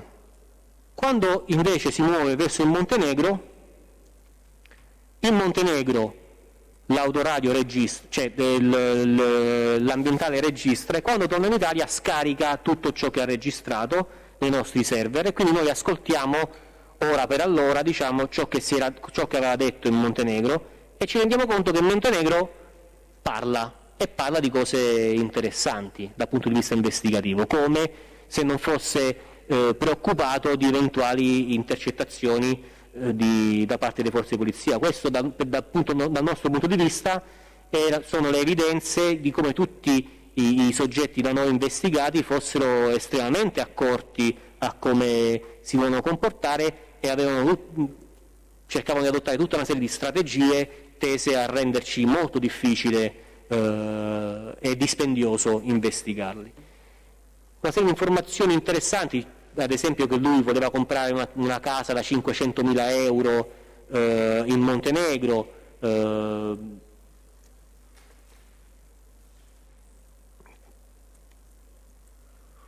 che aveva un affare in corso con tale Ixa, ma la sorella Miriana gli aveva detto che questo Ixa era stato arrestato.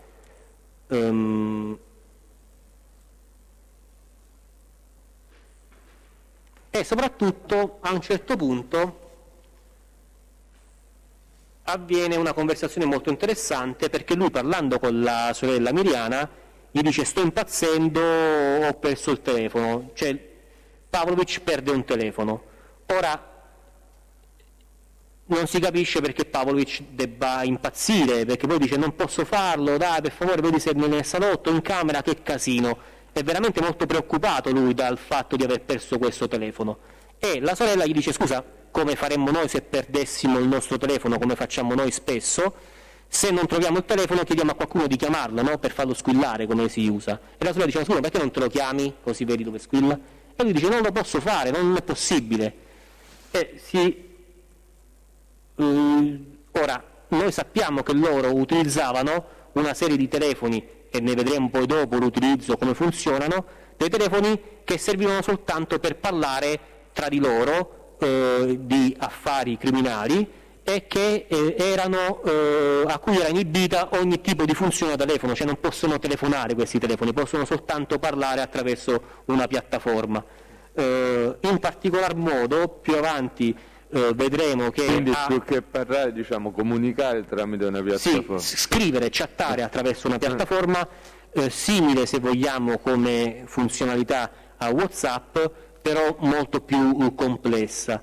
Più avanti nel corso dell'indagine potrò dire, però anticipo a questo punto, che a uno degli undercover che verrà inserito successivamente verrà dato uno di questi telefoni, quindi fisicamente lo avremo noi in mano, e soprattutto quando trarremo in arresto Pavlovic troveremo a lui in uso uno di questi telefoni, e poi ne aveva uno nuovo impacchettato. Noi lo arrestiamo con un biglietto aereo Roma pronto per il giorno stesso in cui lo arrestiamo alle 4 di notte. Lui alle 11 sarebbe dovuto partire per un volo Roma-Parigi e poi Parigi-Bogotà, e nella valigia già pronta aveva uno di questi telefoni che si chiamano Aquarius, impacchettato ancora col cellophane.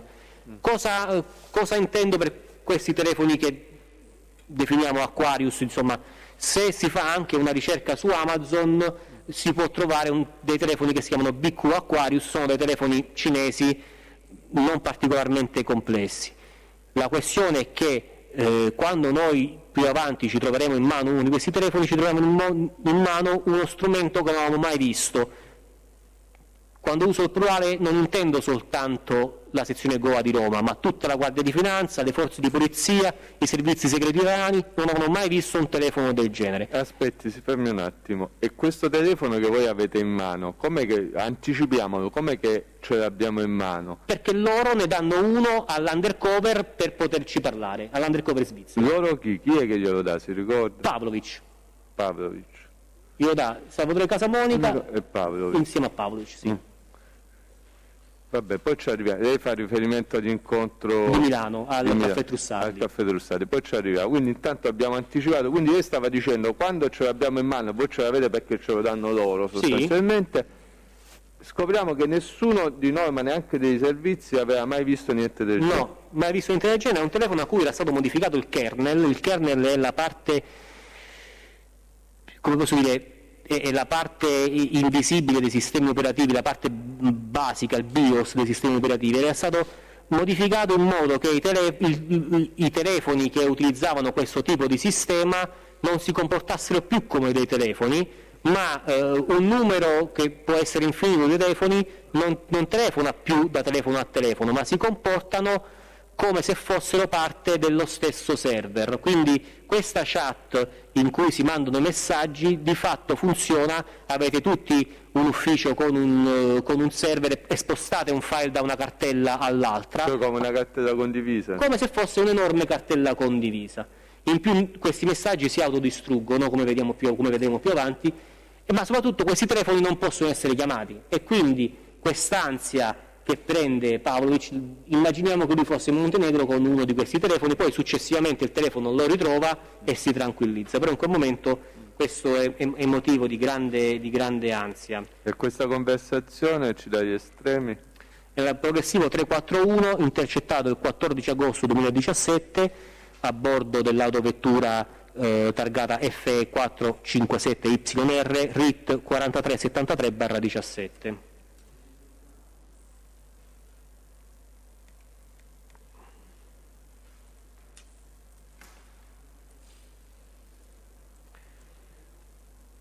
Il successivo 8 agosto 2017, Quando, scusi? il successivo 8 agosto 2017, il francese, non avendo ancora avuto notizie da Salvatore Casamonica, va a sincerarsi dello stato avanzamento della trattativa. E Salvatore Casamonica, intanto da questo incontro in poi, il francese non avrà più i microfoni nei tacchi, ma avrà il registratore, quindi registriamo di nuovo le conversazioni.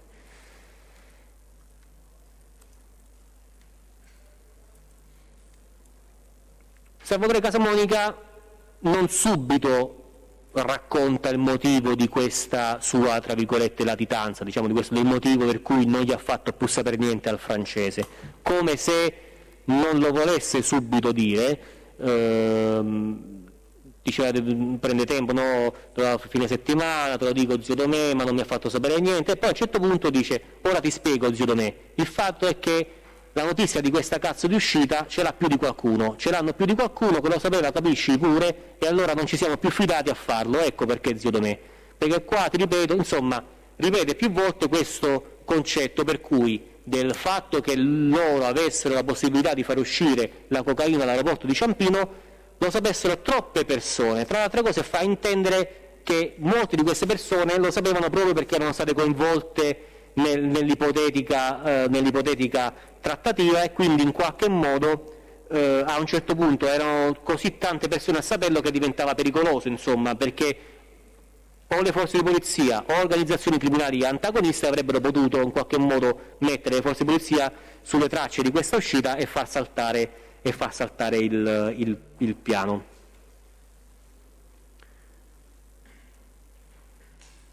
A quel punto però riemerge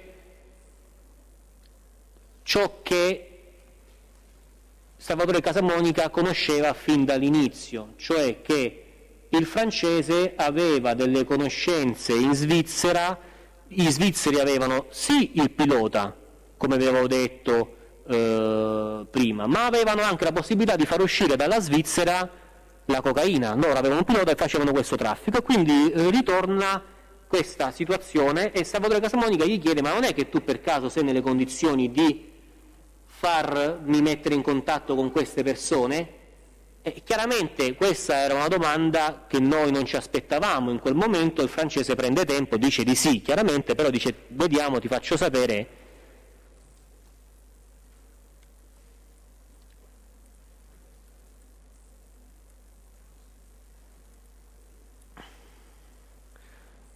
Quindi già in quell'incontro Salvatore Casamonica, agganciandosi a questa disponibilità del francese, si mostrava interessato, e da che non lo stava cercando, a che quando parlando con lui si rende conto della possibilità svizzera inizia a dire: prendi un appuntamento, dai, ci andiamo, zio Domenico, dove vuoi tu, però fa capire che vedi se possiamo arrivare a Como senza che entriamo in Svizzera.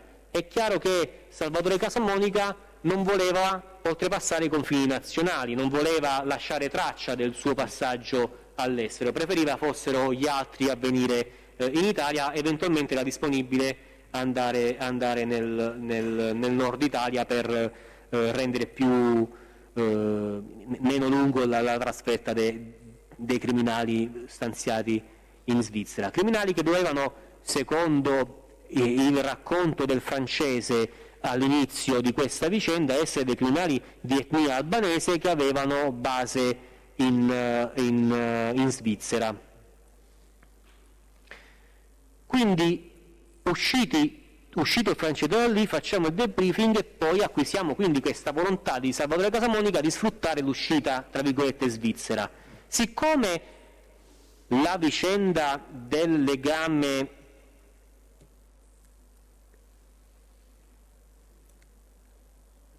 fra il francese e un'organizzazione criminale albanese stanziata in Svizzera era vera, decidiamo che la prima strategia ipotetica da fare è far mettere veramente in contatto il francese con gli albanesi in Svizzera. Tra le altre cose, facendo questo, attiviamo attraverso la direzione centrale per i servizi antidroga il collaterale svizzero per cercare di capire se queste informazioni che ci aveva dato il francese sono utili. Il francese aveva un contatto telefonico di questi svizzeri che prova a contattare ripetutamente dal 23 agosto al 4 ottobre 2017.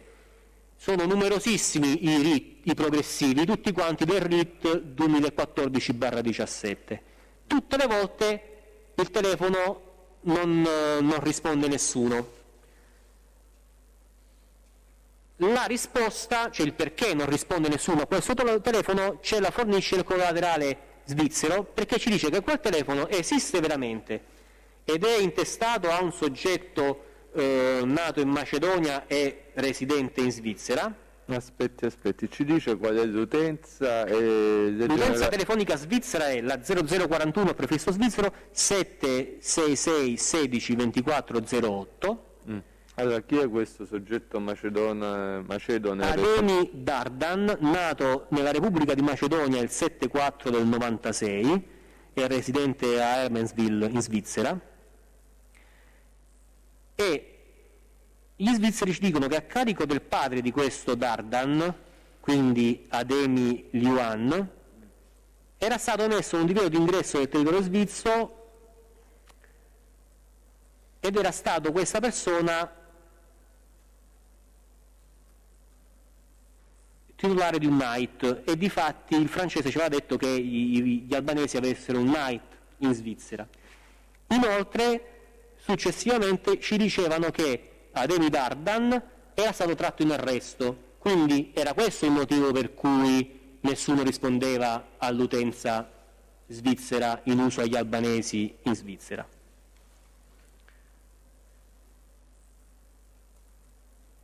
Il 21 settembre del 2019 il francese doveva necessariamente trovare una 17, scusa. Scusi, 17 sempre? Il 21 settembre 2017 Sì.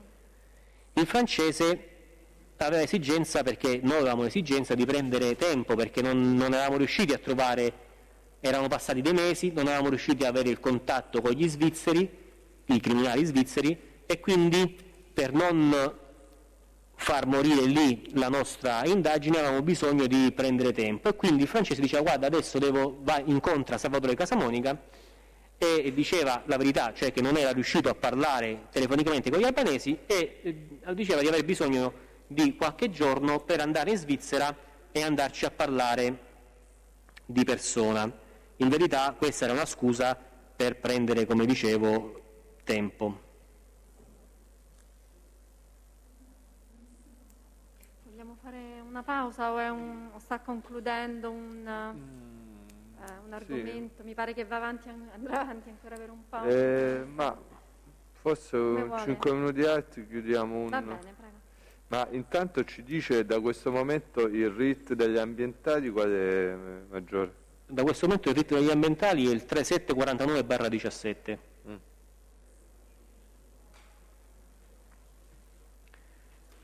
Delle ambientali sempre Nel senso del microfono, da questo momento in poi avrà un microfono sempre addosso. relativamente al microfono. Sì, sì. Da questo momento in poi, fino alla fine dell'indagine, noi non avremo più altro se non microfoni quando parliamo del francese e quando parliamo degli undercover.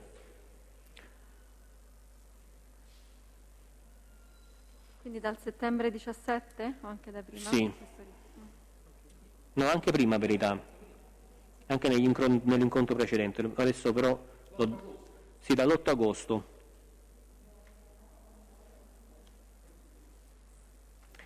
Quindi il 21 settembre c'è questo incontro in cui prendiamo sostanzialmente tempo. Salvatore Casamonica gli chiede di incontrarsi anche il giorno successivo, quindi come concordato anche il 22 settembre il francese si presentava alla fermata della metro A di Anagnina, dove verso mezzogiorno e mezza Salvatore Casamonica lo veniva a ritirare. I due andavano a mangiare alla friggideria Oblò.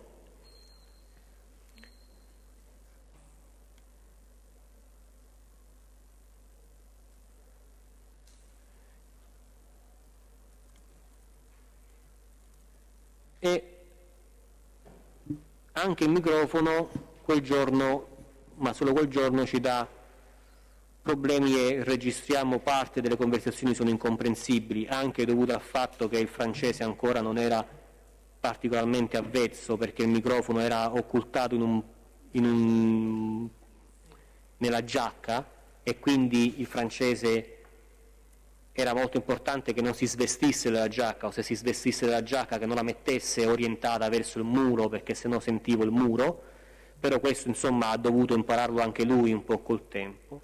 Le informazioni che ci ha riferito sono state che il Salvatore Casamonica era molto arrabbiato con l'organizzazione criminale di cui faceva parte, perché ancora non gli avevano fatto sapere nulla di questa storia della Svizzera, se erano d'accordo oppure no. E si davano appuntamento per la settimana successiva. Precisamente quando? Si davano appuntamento per il 29 settembre 2017. Presidente, vogliamo fermarci adesso? Va bene, allora facciamo una mezz'ora, va bene? 40 minuti. 40 minuti, va bene? Come? 40 minuti, tanto Va tra bene. un movimento e l'altro. Va bene, ci aggiorniamo. Allora alle 2:40. Signor Presidente, da Vigevano, le comunico che alle 13:40 la di Silvio è rientrata in saletta. La di Silvio, scusi? La di È Silvio rientrata, va bene. rientrata in saletta, sì, dal colloquio. Non la sento per niente. E la di Silvio è rientrata nella saletta, ha detto? Sì, alle 13:40. Va bene, 13:40. Va bene, ci vediamo. Giudice, Come? Davistano, chiedo scusa. Scusate, un po' di silenzio per favore che non sento. Da Vigevano dice? Oristano, signor Scusi, Presidente. Oristano, dica. Sì, l'imputato Casamonica Massimiliano rinuncia al proseguo dell'udienza. Va bene, arrivederci. Signor Presidente da Benevento. Grazie, buona giornata. Da Benevento? Sì, da Benevento c'è Casamonica Giuseppe che vuole rinunciare al proseguo dell'udienza. Va bene, prendiamo Per cui atto. se ne chiede lo scollegamento, grazie. Va bene, arrivederci. Grazie, buona giornata. Signor Ci vediamo alle Presidente 2:40. della 66 di Roma Bibbia. Faccio presente che il Casamonica Salvatore intende rinunciare al proseguo dell'udienza. Chi è? Casamonica? Salvatore da Roma Bibbia. Da Re Bibbia, Casamonica? Salvatore rinuncia al prosieguo. Va Signor bene? Presidente dell'Aquila, Casamonica Giuseppe 72 rinuncia parziale per un'ora. Rinuncia, scusi? Casamonica Giuseppe fa una dall'Aquila? rinuncia parziale di un'ora. Rinuncia di un'ora, va bene. Ci aggiorniamo allora fra 40 minuti. Sì, la sentiamo? Do Prego. atto che il detenuto Casamonica Emanuele rinuncia al proseguo dell'udienza. Va bene? Grazie. Prego, arrivederci. Allora ci siamo tutti?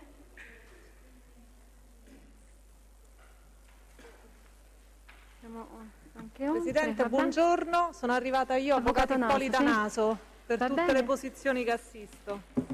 Per le posizioni che assiste, ma l'avvocato Barbara Di Stefano c'è sempre? Sì. Scusi perché con la mascherina non ero sicura che era lei. No, no, è lei, va bene. Quindi per l'avvocato Bruno Naso rimane l'avvocato Di Stefano. C'è lei?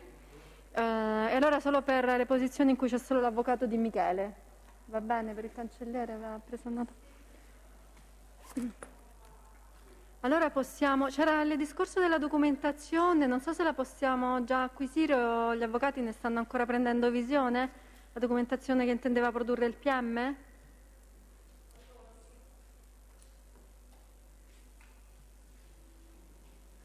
Ne parliamo adesso perché serve, vero, per il prosieguo pubblico ministero? Sì, penso che ci bene. arriviamo oggi. Cioè serve per la deposizione? Ah. No, io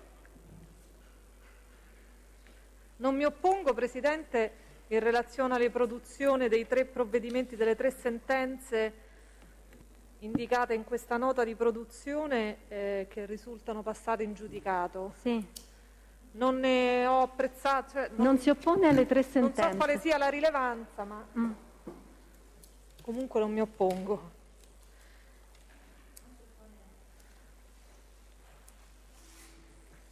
Per il resto Mentre non si invece no, nell'altra nota di produzione vedo che vi sono anche una serie di atti trasmessi dall'autorità giudiziaria svizzera che comprendono dei messaggi accompagnati da,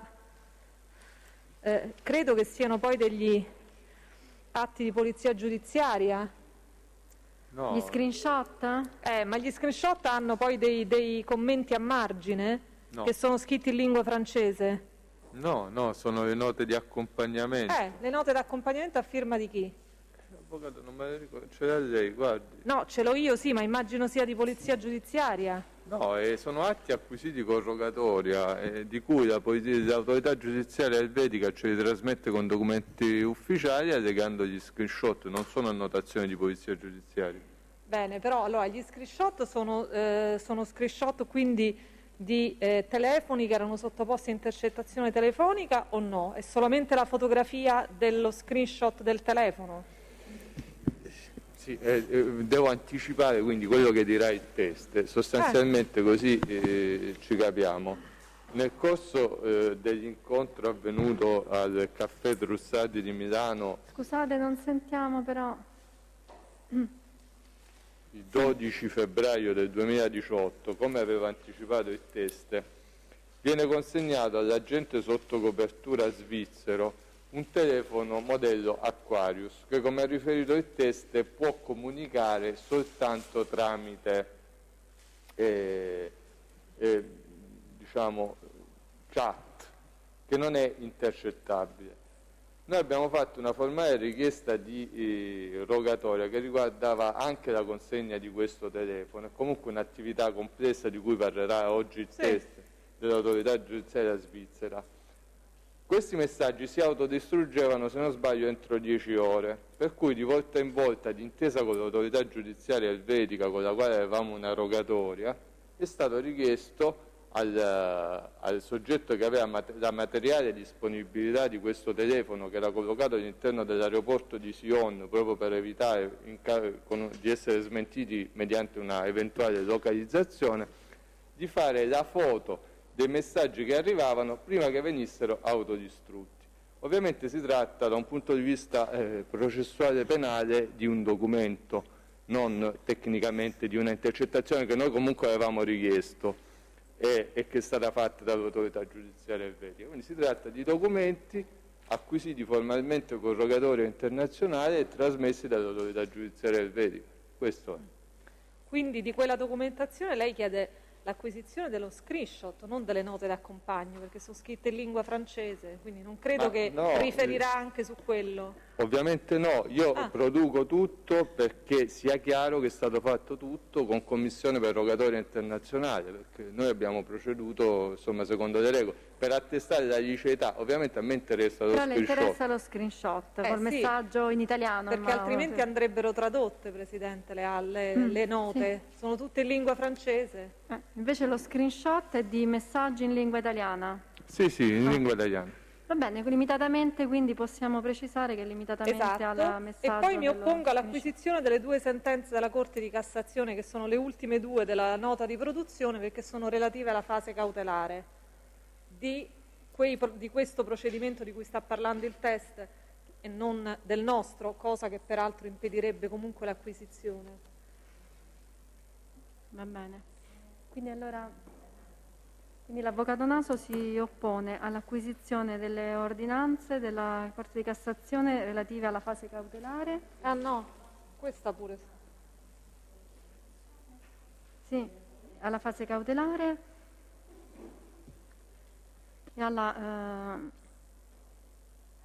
annotazioni in lingua francese che accompagnano gli screenshot. Ci sono altre interlocuzioni? Grazie. Gli altri difensori vogliono osservare o interloquire?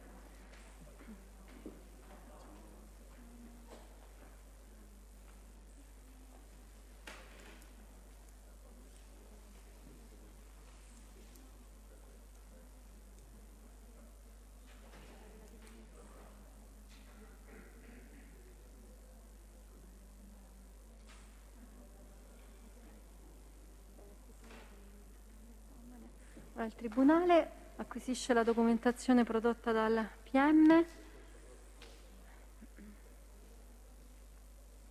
Per quanto riguarda gli screenshot, con esclusione delle annotazioni in lingua francese della Polizia Giudiziaria.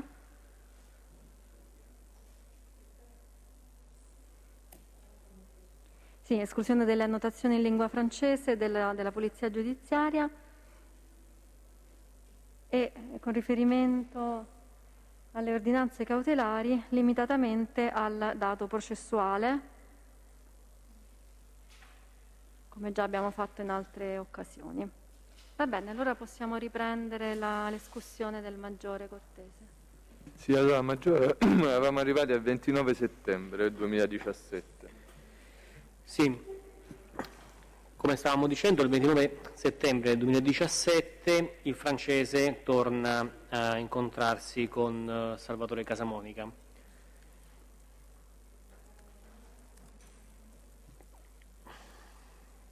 Si incontrano alla fermata, come al solito, a Nagnina della metro A. Salvatore Casamonica lo viene a prendere e raggiungevano casa di Salvatore Casamonica a Via della Selvotta.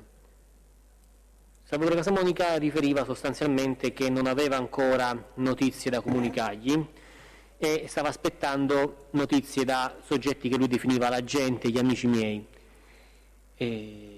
per l'appuntamento che vai a fare su, gli dici come faccio a parlare con gli amici miei, che non c'ho niente, insomma prendeva tempo Salvatore Casamonica, dicendo che doveva ancora avere dettagli sull'opportunità o meno di mandare il francese in Svizzera per avviare un dialogo teso a trovare una nuova uscita per la cocaina in Svizzera. Il francese in sede di debriefing ci diceva che durante queste conversazioni, che comunque erano state registrate sul RIT 3749, quello che non possiamo vedere perché è soltanto un audio, il francese ci diceva che mentre parlava con lui, Salvatore Casamonica era spesso intento a digitare su un BlackBerry dei messaggi e parlava con lui solo dopo che riceveva l'esito di questi messaggi, quindi quando parlava e prendeva tempo per fargli sapere se poteva o meno andare in Svizzera a prendere un appuntamento per nome e per conto suo, di Salvatore Casamonica, Salvatore mandava messaggi e aspettava queste risposte sul BlackBerry, come se fosse in contatto con qualcun altro con cui prendere accordi. Il successivo 2 ottobre 2017 c'era un nuovo incontro sempre alla Nagnina, metro Nagnina, dove però Salvatore Casamonica non si faceva vivo e quindi il francese si muoveva verso casa di Salvatore Casamonica in via della Selvotta di Frascati.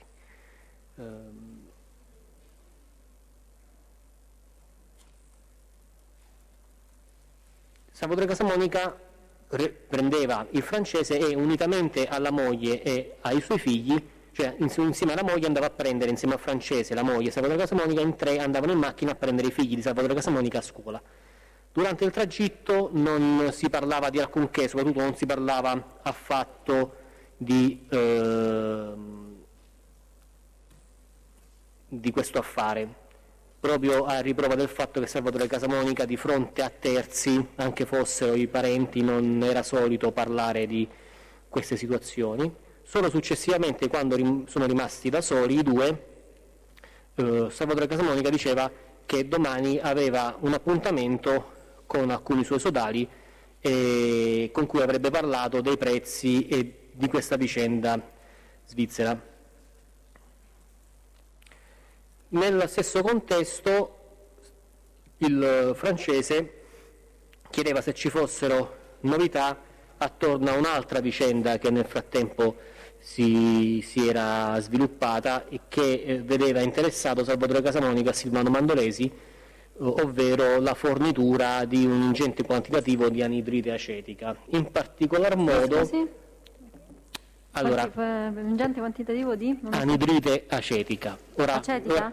Ora spiegherò meglio. Durante l'incontro della pizzeria Pummarò,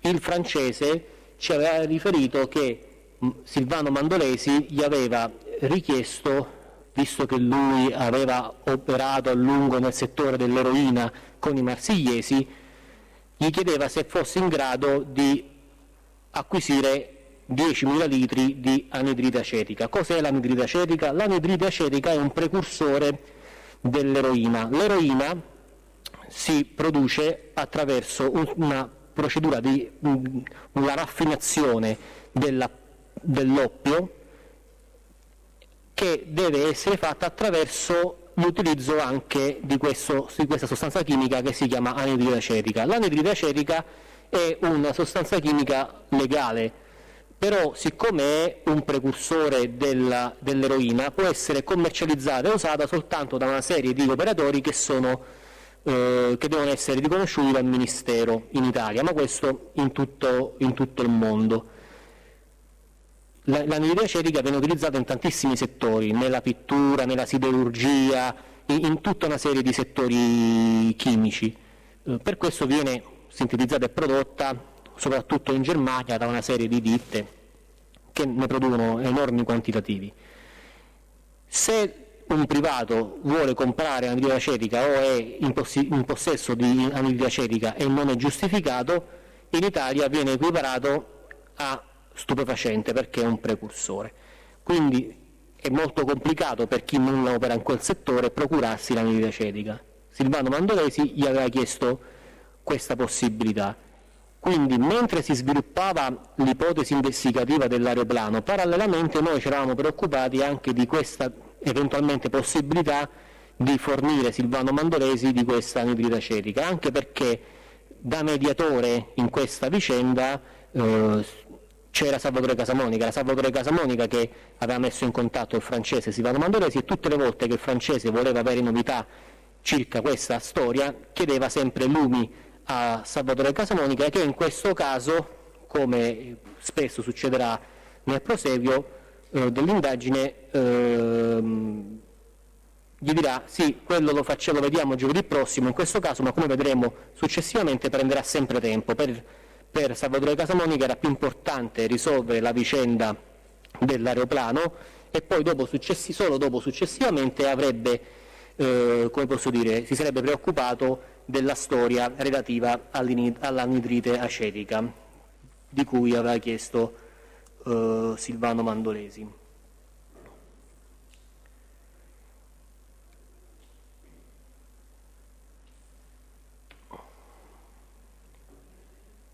Passa un lasso di tempo che è stato per noi necessario per trovare una strategia, per trovare un'uscita svizzera. Come avevamo detto, era stato impossibile contattare i criminali che erano noti al francese perché erano stati tratti in arresto, e quindi ci siamo interrogati su come far sì che fosse possibile trovare un'uscita in Svizzera. Abbiamo quindi avviato una stretta collaborazione con le autorità giudiziarie e di polizia svizzere, e sono avvenuti numerosi incontri di polizia in Svizzera. In tutti questi incontri sono stati tutti incontri in cui ho partecipato io di persona. Prima di questi incontri ce n'è stato uno in particolare in procura in cui ha partecipato il dottor Musarò, il dottor Prestipino, io, il comandante del GICO dell'epoca, il comandante dello SCICO, e il procuratore capo della Procura federale elvetica.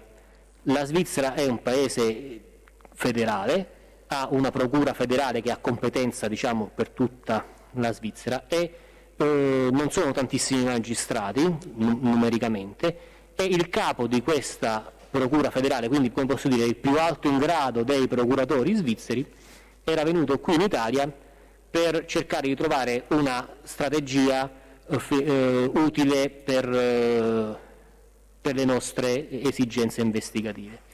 Alla fine siamo riusciti dal punto di vista dell'autorità giudiziaria, si sono avviate un dialogo, come diceva il dottor Musarò, rogatoriale. Per quanto riguarda le forze di polizia, abbiamo trovato un interlocutore capace di far ciò di cui avevamo bisogno nella CRIS elvetica, che è la Central Redressement Investigation Secrète, cioè è una forza di polizia specializzata che fa soltanto indagini sotto copertura, soltanto nelle città francesi di lingua nel cantone francese, diciamo, quindi le città svizzere che parlano la lingua francese. E grazie a questi colleghi elvetici abbiamo potuto creare la figura che noi chiameremo lo svizzero. In particolare lo svizzero simulava di essere un funzionario doganale corrotto che lavorava presso il piccolo aeroporto di Sion, che esiste veramente, Sion è una piccola cittadina svizzera, che come vedremo successivamente sarà disponibile, simulerà di essere disponibile a far uscire ingenti quantitativi di cocaina dall'aeroporto svizzero di Sion. Scusi, agente sotto copertura? E verrà nominato anche lui verrà nominato interposto in Italia, mentre di mestiere fa il poliziotto in Svizzera ed è agente sotto copertura in Svizzera. Quindi aveva una doppia guarentigia di legge, cioè era coperto in Italia perché era stato nominato interposta persona, era coperto in Svizzera perché era stato nominato in Svizzera undercover.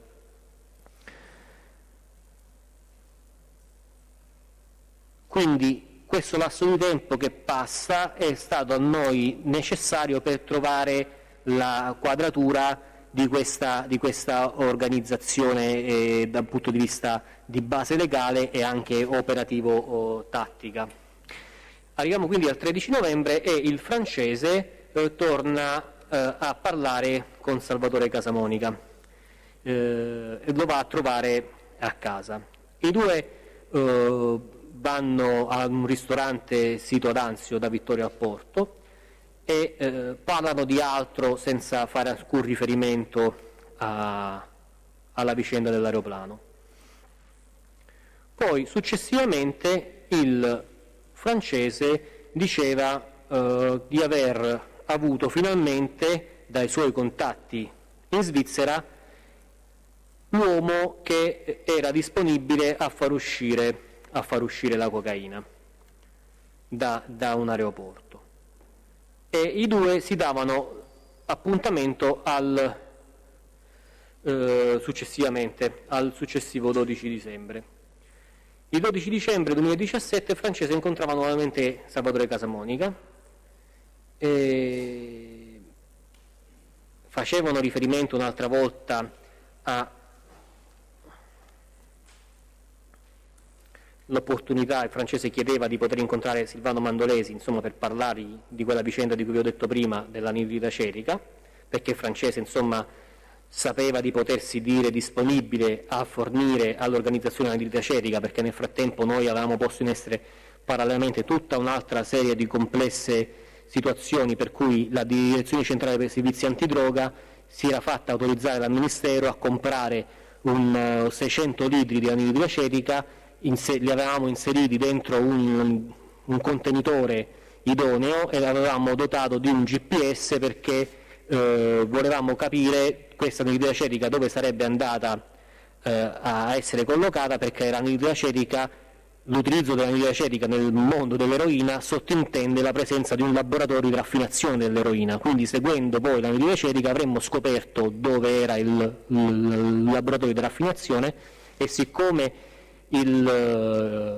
Silvano Mandolesi ci aveva detto al francese che lui questo laboratorio ce l'aveva in Belgio, avevamo parallelamente con l'OEI attivato il Belgio e eravamo pronti a pedinare telematicamente con un GPS questo anidride cerica anche in Belgio e lì avremmo eventualmente trovato il laboratorio. Comunque anche in questo caso Salvatore Casamonica prende tempo e chiede informazioni invece sull'uscita e il francese, seguendo il copione, gli racconta quale sarebbe il prezzo del trasporto completo fino da farlo uscire dall'aeroporto di Sion fino a farlo arrivare a Milano. E quindi gli dice: guarda, costa circa 4.000-4.500 euro il chilo. Salvatore Casamonica si dimostra interessato e anche in questo caso rinviano tutto alla possibilità di Salvatore Casamonica di avere un appuntamento de visu con questo fantomatico soggetto svizzero che voleva conoscere e voleva incontrare. Dice: prima fammi l'appuntamento a Milano, cioè prima organizzami l'appuntamento a Milano con questo svizzero e poi vediamo.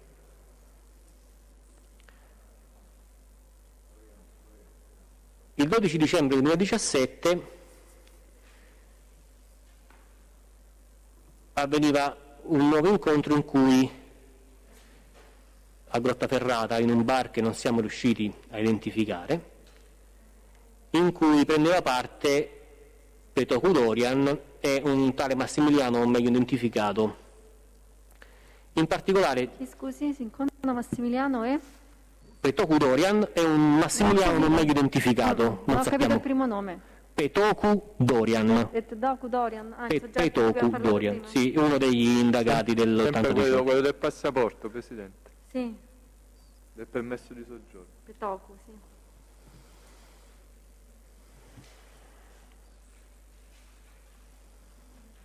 Quando questo è il primo momento in cui alle indagini sentiamo Petoku parlare e Salvatore Casamonica, introducendo la figura di Petòcu al francese, gli dice: lui è quell'amico che ti dicevo, lui è quell'amico che ti dicevo per il business.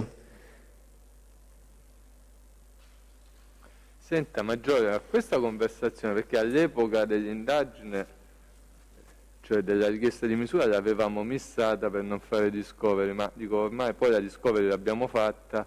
A parte Petòcu, chi partecipa a questa conversazione? Fabrizio Piscitelli. Fabrizio Piscitelli, detto Diabolic. Detto Diabolic? Sì.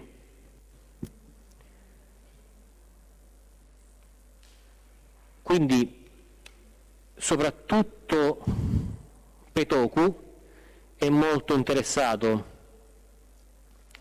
a questa vicenda. Quindi mi scusi, sempre per restare su questo, quindi il primo incontro a Grottaferrata, che lei sappia qualcuno dei presenti era di Grottaferrata? No,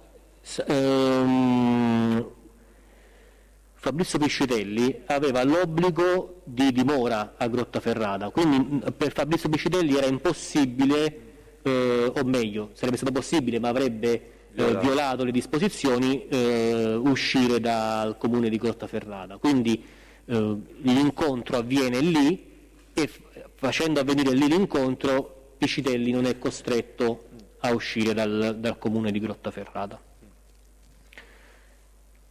Non era nel bar di Grottaferrata questo? Non ho capito. Non era in un bar di Grottaferrata questo incontro? Sì, è proprio per questo, l'incontro è a Grottaferrata, in un bar di Grottaferrata. No, senta, ma voi come avete notizia di questo incontro? Perché sono tutti soggetti... Noi abbiamo notizie di questo incontro perché a questo incontro partecipa il francese e quindi abbiamo la registrazione di questo Mi incontro. pare che non l'ha detto, forse mi è sfuggito a me, ha detto tale Massimiliano, Petòcu Dorian. Sì, no, vabbè, però... E poi Piscitelli Fabrizio? E quindi anche il francese? Anche il francese, assolutamente. Il 12 dicembre 2017 il francese insieme a Salvatore Casamonica vanno a Grottaferrata dove incontrano Petòcu Dorian e Fabrizio Piscitelli. E tale Massimiliano non meglio Questo identificato. incontro era stato preceduto, cioè dalle attività tecniche No, noi non abbiamo nessuna evidenza dal punto di vista tecnico, non c'è un sms, non c'è una telefonata, non c'è nulla. Però quando si incontrano lì erano tutti ben consapevoli, non si incontrano per caso. Avevano organizzato evidentemente l'appuntamento, ma non sappiamo attraverso quale piattaforma. Cioè se con un sicuramente non con un sms, almeno non con i telefoni da noi intercettati, quindi o con un messaggio WhatsApp o più probabilmente con i dispositivi che avevano a disposizione non intercettabili. Senta, vabbè, lei parli di questo incontro, poi prima di chiudere su questo le devo fare una domanda. In particolare Salvatore Casamonica chiedeva a Petòcu Dorian se avesse Petòcu portato un telefono. Hai portato un telefono, non l'hai portato? E Petòcu diceva no, perché lo devo andare ancora a prendere domani però.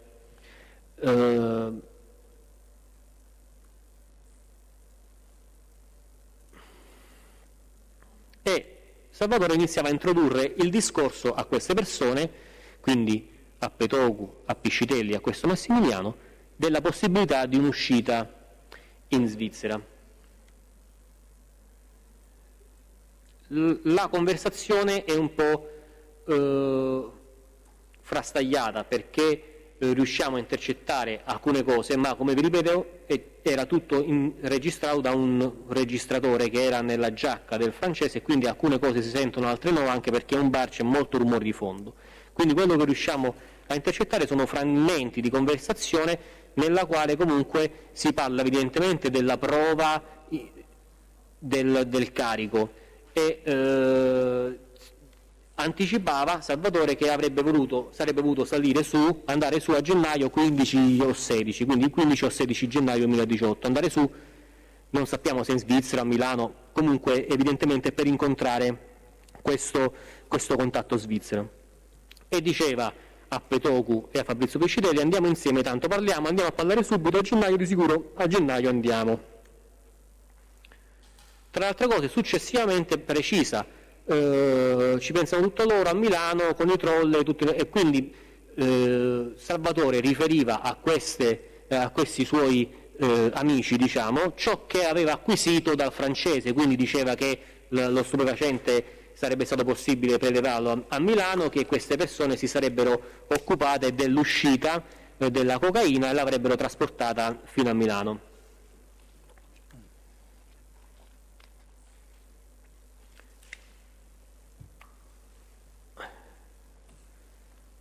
Parlando di questo, Salvatore dice: a me me l'hanno proposto anche qui a Ciampino. Poi dice: sì, ma questo non va bene, non ero d'accordo nemmeno io, è un interlocutore di cui non riconosciamo la voce, quindi forse questo Massimiliano non meglio identificato, dice: la sapevi pure tu. E Casamonica dice: sì, ho lasciato perdere, troppa gente che lo fa, non va bene. Quindi a ribadire questo concetto che era stato espresso prima, che Salvatore Casamonica aveva spiegato mesi prima al francese, che l'uscita di Ciampino era diventata un po' troppo nota e quindi non era più sicura.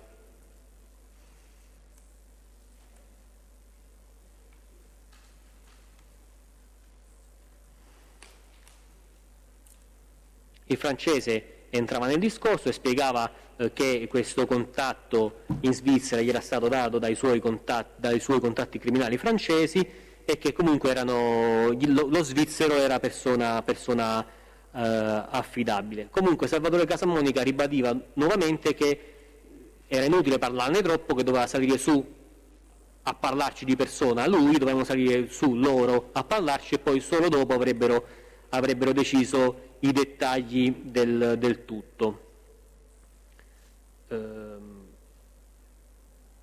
Il tutto tra le altre cose faceva riferimento Pedro Dorian al fatto che lui sapeva che situazioni del genere erano già state gestite da criminali a lui noti, e faceva riferimento a un'organizzazione che non siamo riusciti a identificare, che aveva a disposizione, testualmente dice, quello teneva il finanziere che non fermava, usciva di fuori, insomma qualcuno che aveva corrotto probabilmente un mio collega che gli permetteva di far uscire la cocaina da un aeroporto non meglio identificato. Un po' la vaghezza delle informazioni, un po' il fatto che le informazioni in questa indagine sono quasi tutte, come avete visto, confluite attraverso gli strumenti degli undercover. Non siamo mai riusciti a capire poi Petoku a chi facesse riferimento, né chi fossero i criminali in parola, né soprattutto chi fosse l'eventuale collega infedele. Il successivo 2 febbraio 2018... No, aspetti un secondo. Volevo chiedere questo, quindi nel corso di questo incontro in Grottaferrata si parla esclusivamente di affari relativi allo stupefacente? Sì, si parla, l'incontro al bar si parla solo di questo. Le faccio una domanda che anticipa un tema che tratteremo nella prossima udienza. Lei stava andando direttamente a febbraio, ma il giorno successivo, quindi il 13 dicembre 2017, a Grottaferrata registriamo un'altra conversazione? Non la trova nell'informativa, mi riferisco all'operazione Tom Hagen. Il 13 dicembre 2017 la devo un attimo mi riferisco alla conversazione al ristorante L'Uliveto. Ah, beh, certo. Che è il giorno immediatamente successivo, no? Sì. Lei ha detto a quella del 12 dicembre è a Grottaferrata. Sì. Anche il 13 dicembre a Grottaferrata? Sì, anche il 13 dicembre a Grottaferrata L'Uliveto. Il 12 dicembre lei ha detto ci sono il francese, Casamonica, Piscitelli e Petoku. Gli stessi soggetti li troviamo anche il 13 dicembre? Sì, non solo loro però. Aspetti. Il 12 dicembre si parla di stupefacenti. Il 13 dicembre, ma proprio flash, poi ne parliamo bene. Di cosa si parla? Il 13 dicembre la riunione avviene attorno a un tavolo al ristorante Oliveto di Grottaferrata e si parla di due argomenti. In un primo momento si parla di una pace mafiosa da garantire sul litorale ostiense tra il gruppo del clan degli Spada e il gruppo di criminali legati a Esposito, detto Barboncino. Successivamente cambiano alcuni interlocutori, cioè in particolar modo in una prima riunione è presente l'avvocato Lucia Gargano, ma non è presente Petò Dorian, quindi va via l'avvocato Lucio Gargano, non si parla più della pace mafiosa, arriva Petò Dorian, più o meno contemporaneamente, cioè si salutano, si incontrano mentre una va via, arriva l'altro e si cambia argomento, si torna a parlare di questa trattativa. Ok, poi ne parliamo la prossima volta. Andiamo a febbraio, come stava facendo lei.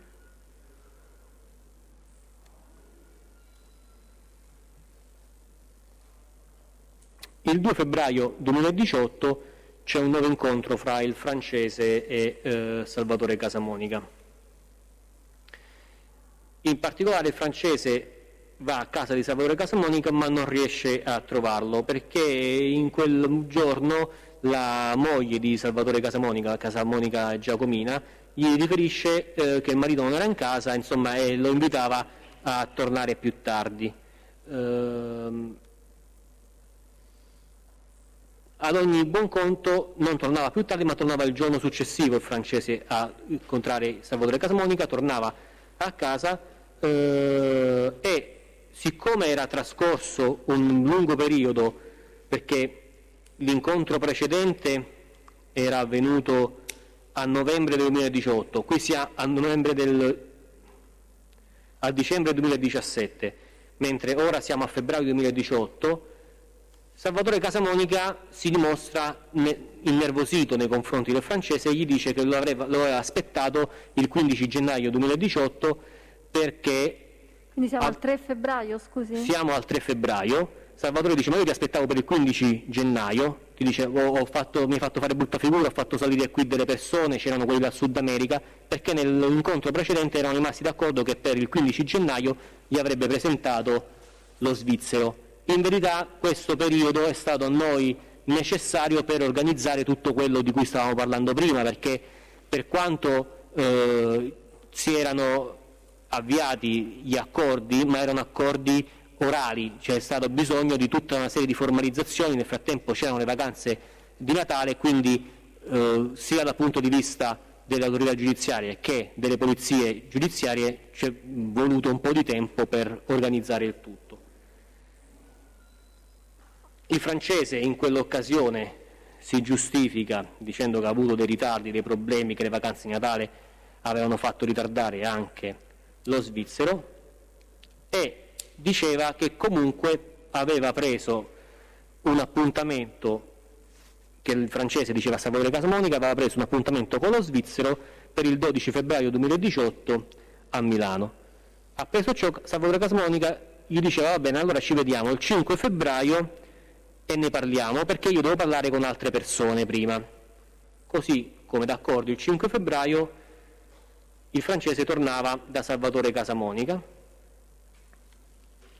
e Salvatore Casamonica diceva che aveva provato a contattare una persona che doveva partecipare con loro a questa riunione con lo svizzero, ma questa persona era a Cuba e l'avrebbe dovuto risentire nei giorni successivi.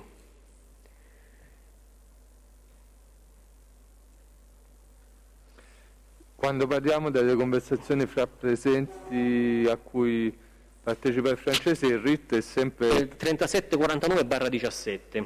Ok. Il francese diceva: vabbè, ma io posso organizzare l'incontro quando vuoi, il 10 e l'11 febbraio, e diceva che avrebbe avuto piacere, il francese diceva, quello straniero, facendo riferimento a Pavlovich Tomislav, perché era quello con cui aveva avuto l'incontro durante l'incontro, ricorderete, dell'Hilton a Roma.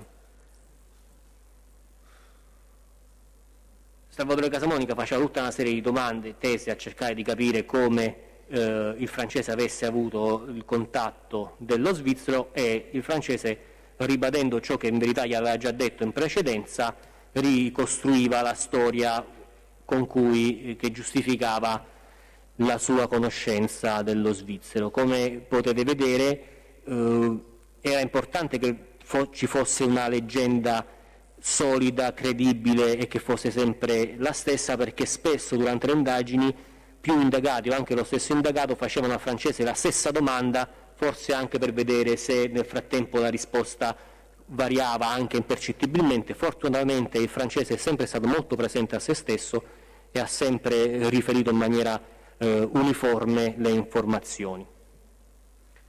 Il giorno successivo, il 6 febbraio 2018, si registrava un altro incontro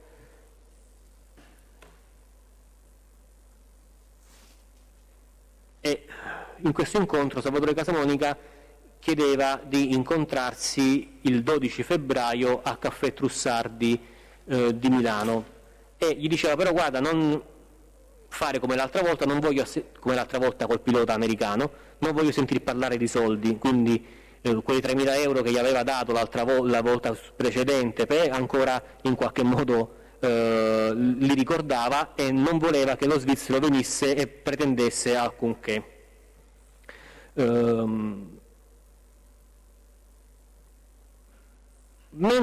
Poco dopo questo incontro del 6 febbraio, Salvatore Casamonica chiedeva al francese di attenderlo presso un bar e lo lasciava lì. In quel frangente noi intercettiamo nell'ambientale di proprietà di Pavlovic, nell'ambientale installata nella Mercedes classe A di proprietà di Pavlovic, il RIT 4373, la voce di Salvatore Casamonica. Quindi Salvatore Casamonica lascia il francese, va da Pavlovic in località Centocelle, se non mi ricordo male, e i due riusciamo a sentire soltanto Pavlovic che saluta Salvatore Casamonica, Salvatore che entra in macchina da Pavlovic, fanno qualche chilometro in macchina in totale silenzio, poi scendono dalla macchina e parlano fuori dalla macchina, quindi per noi è impossibile sentire ciò che si dicono. Arriviamo così al 12 febbraio 2018. Predisponiamo quindi un servizio di osservazione presso il Caffè Trussardi di Milano.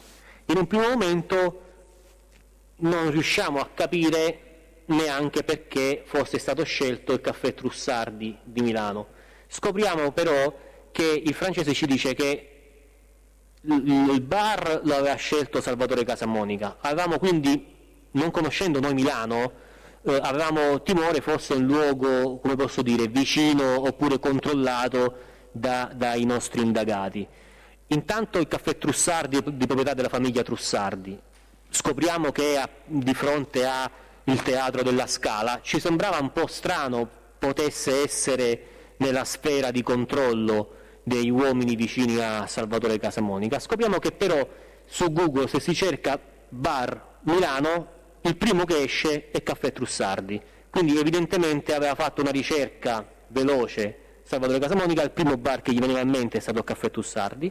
Questo in qualche modo ci tranquillizza. Ad ogni buon conto, per mantenere la massima riservatezza sull'indagine, non attiviamo nessun reparto su Milano.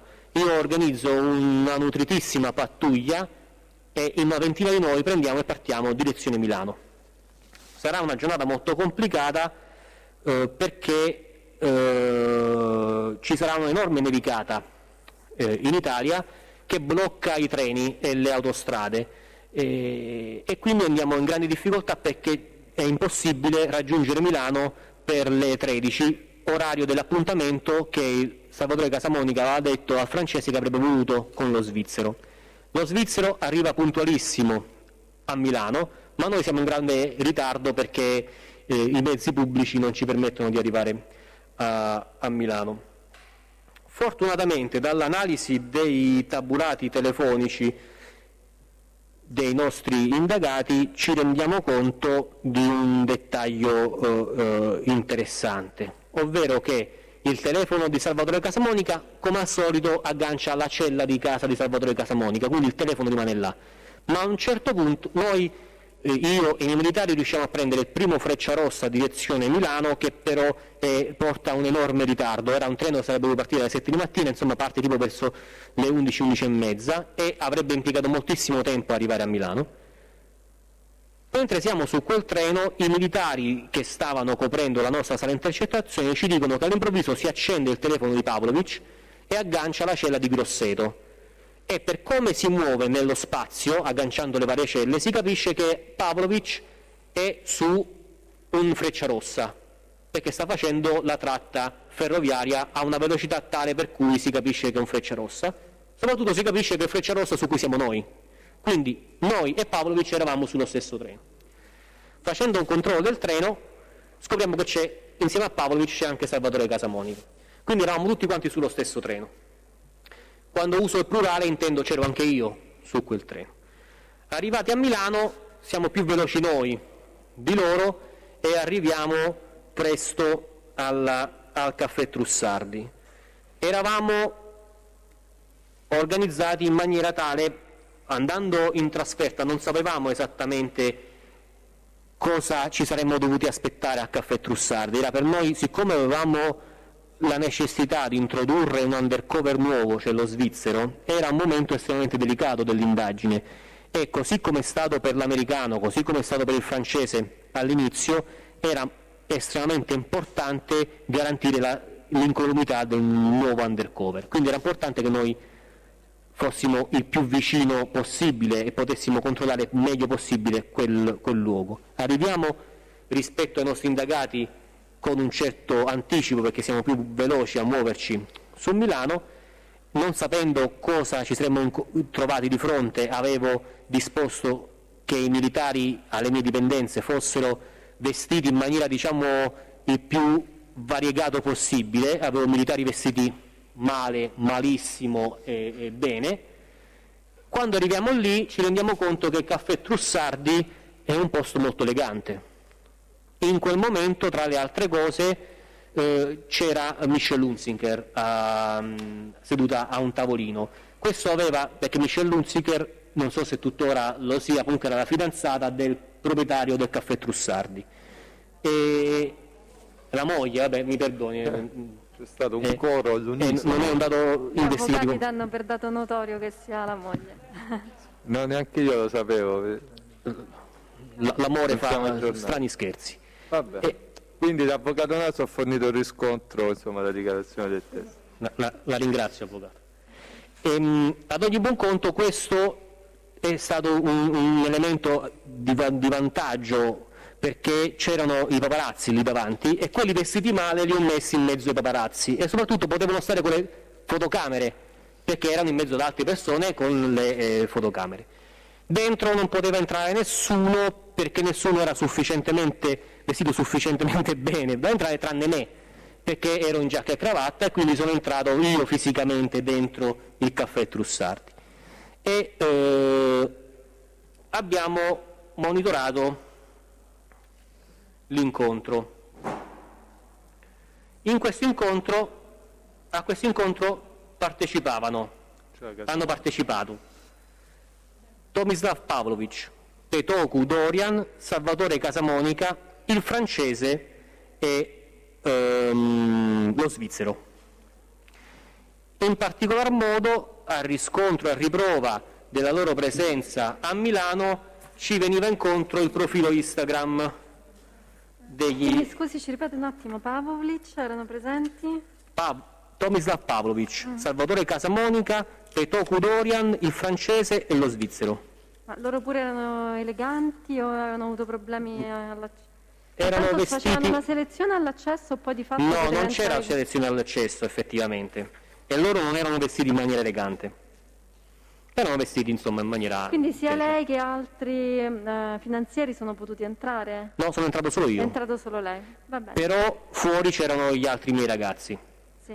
E il caffè Trussardi, soprattutto loro, ha un grande dehors in stile Liberty e quindi da fuori è possibile vedere dentro. Quindi è tutto un dehors in ferro battuto e vetri, quindi si può vedere dentro. Per noi l'importante era osservare che nessuno ammazzasse nessun altro, questo era l'unico nostro cruccio in quel momento, e provare a identificare le persone, ma le persone le abbiamo identificate perché le abbiamo tutte viste, perché abbiamo le registrazioni delle loro voci, perché io ero lì e perché Tomislav Pavlovic ha postato sul suo profilo Instagram quel giorno una fotografia della galleria di Milano, fotografia in cui ci vedono tante persone, ma soprattutto c'è di profilo la faccia di Petoku Dorian, quindi attraverso la fotografia scaricata dal profilo Instagram di Tomislav Pavlovic si percepisce che lui è lì perché fa la fotografia e che lui è lì con Petoku perché lo fotografa. Cioè abbiamo la foto? Sì. La produco, Presidente. Sì. Sono sempre Quindi foto PM produce informative. foto del profilo di Petoku, abbiamo detto, no, di Pavlovic, fotografato dal Petoku, secondo quello che... Grazie. Va bene? Sì, fotografia tratta dal profilo di Instagram di... tratta dal profilo Instagram di Pavlovic, che rappresenta il Petoku. Che rappresenta il Petoku Dorian. Petoku. Sì. Quindi fotografato da Pavlovic. Sì.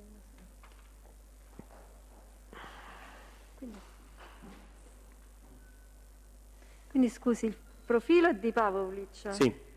Che rappresenta Petoku, fotografato da Pavlovic. Sì. Ho capito. Ad ogni buon conto loro tre sono lì perché li vediamo, tra le altre cose, e li registriamo. Il francese ha con sé il registratore e registra la conversazione, e ciò che emerge è che i tre soggetti, quindi Petoku, Pavlovic e Casamonica, sono molto interessati alla figura dello svizzero e a differenza del pilota americano, lo svizzero sembra avere un forte appeal su di loro, gli fanno moltissime domande, sono molto interessati, gli chiedono dove fosse l'aeroporto, come funzionasse. Lo svizzero si dimostra molto molto ben preparato perché è una persona estremamente capace di fare questo mestiere, e quindi aveva fatto, diciamo, i compiti a casa e rispondeva bene alle varie domande. Ma se ho capito bene, la CRIS fa questo di lavoro, no? Allora, diciamo che la CRIS fa un lavoro per cui mi è stato detto di riferire il meno possibile. Ad ogni buon conto però io voglio rispondere. La CRIS è una organizzazione che è composta di soli poliziotti, delle polizie, perché ogni città svizzera ha una specie di polizia locale che però ha i poteri di polizia come se fosse la nostra polizia di Stato. La CRIS è un'agenzia che specializza alcuni di questi poliziotti a fare soltanto operazioni sotto copertura, può essere attivata soltanto dal procuratore federale, soltanto per indagini che sono federali, e quindi il collega della CRIS di solito fa il poliziotto normale, poi se viene attivato si trasforma, diciamo, in poliziotto sotto copertura e acquisisce una serie di poteri e soprattutto può utilizzare una serie di capitali che sono soltanto utilizzati per la CRIS, quindi hanno altri luoghi, sono molto molto ben organizzati e quindi sono anche molto ben addestrati.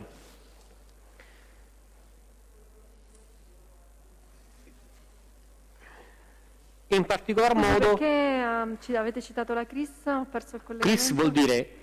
La polizia, le forze di polizia svizzere? No, CRIS vuol dire Central Renseignement, cioè quindi raggruppamento centrale per i servizi di indagine segreta.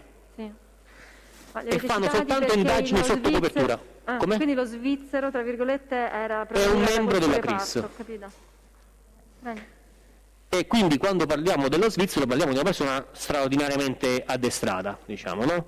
In Italia non esiste una forza di polizia che fa soltanto indagini sotto copertura, in Svizzera sì. E in particolar modo quindi iniziamo a fare una serie di domande, lui dava le risposte alle varie domande, tra cui quanto tempo di preavviso aveva bisogno per fare uscire la cocaina, quanta cocaina, dove poteva farla arrivare, e tutta una serie di informazioni tecniche. Soprattutto si davano appuntamento per una data successiva, per il 26 febbraio 2018, e anticipavano che avrebbero consegnato allo svizzero un telefono per poter comunicare con lui. Ma queste informazioni, al di là di quello che risulta dalla conversazione intercettata, voglio sapere, c'è stato anche poi un debriefing con lo svizzero? Sì, con lo svizzero noi abbiamo adottato le stesse identiche linee di condotta che avevamo avuto sempre con il francese e che abbiamo avuto con l'americano. Quindi abbiamo fatto un briefing prima delle indagini, ne avevo fatti diversi veramente in Svizzera nei giorni precedenti, poi finito l'incontro a Caffè Trussardi, lo svizzero, ipotizzando di poter essere pedinato, ha preso il primo treno diretto in Svizzera. In verità, una volta arrivato in Svizzera, è sceso dal treno, è stato prelevato dai suoi colleghi ed è stato portato sul confine italiano a Ponte Chiasso, dove mi sono portato anch'io, e in una caserma della Guardia di Finanza sulla dogana di Ponte Chiasso abbiamo fatto il debriefing.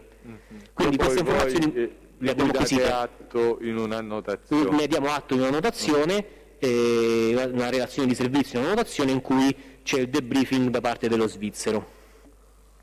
E in particolare l'elemento che ci sembrava molto interessante era che Pavlovic gli aveva anticipato che gli avrebbe portato la volta l'incontro successivo che avevano stabilito per il 26 febbraio un telefono dedicato in cui avrebbero potuto comunicare.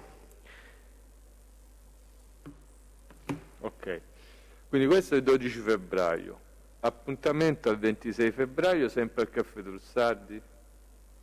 Sì, il 26 febbraio ci sarà un altro appuntamento a Caffè Trussardi. Nel frattempo fra i due appuntamenti succedono delle cose. Diciamo quello che accade fra i due appuntamenti. Intanto il 19 febbraio Salvatore Casamonica raggiunge casa di Silvano Mandolesi, dove rimane per una decina di minuti. Questo noi lo scopriamo perché di fronte a casa di Silvano Mandolesi, come avevo detto, abbiamo installato una videosorveglianza e quindi vediamo la macchina di Salvatore Casamonica arrivare, Salvatore Casamonica scendere dalla macchina, citofonare, entrare a casa di Silvano Mandolesi, starci 10 minuti ed uscire. Ho le fotografie, le posso produrre. Le produco, Presidente.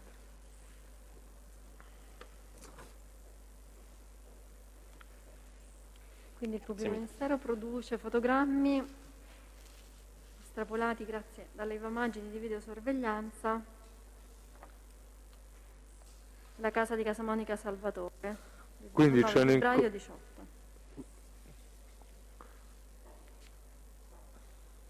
E l'abitazione, scusate, di Mandolesi Silvano, sì. Quindi fra i due appuntamenti a Milano c'è un incontro con Mandolesi, c'è anche un incontro con Pavlovic? Sì, il 22 febbraio poi c'è un incontro fra Salvatore Casamonica e Pavlovic. Pavlovic raggiunge Salvatore Casamonica a casa sua, a via della Salvotta di Frascati, da qui i due raggiungono il ristorante Bezzicari. Questo noi lo ricostruiamo attraverso l'analisi delle celle dei tabulati. Il giorno successivo, quindi il 23 febbraio 2018, Pavlovic si imbarca su un volo diretto a Cuba, con rientro in Italia previsto per il 9 marzo. Quindi nel secondo incontro Pavlovic non ci sarà, ma è volato in Sud America.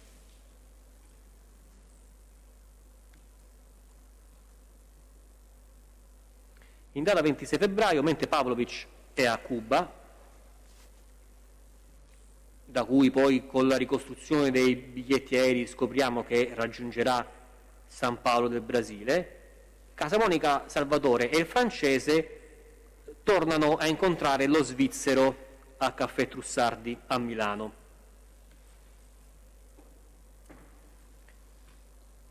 In particolare Salvatore Casamonica dice allo svizzero che l'amico mio, quell'altro che stava, è andato, prepara il tutto, ti saluto tutto e niente, ero venuto per darti le date. Quindi dice, il mio amico, inteso Pavlovic, è andato in Sud America per preparare il tutto e voleva dargli le date intese come le date di possibile arrivo dell'aeroplano.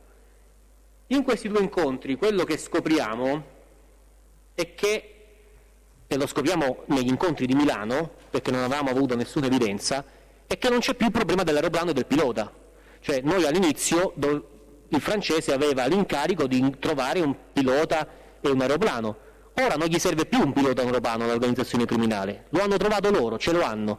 Quello di cui hanno bisogno è soltanto l'uscita, quindi devono comunicargli soltanto le date di atterraggio dell'aeroplano, ma non hanno più esigenze, non hanno più bisogno che ci pensi il francese per trovare il pilota e l'aeroplano.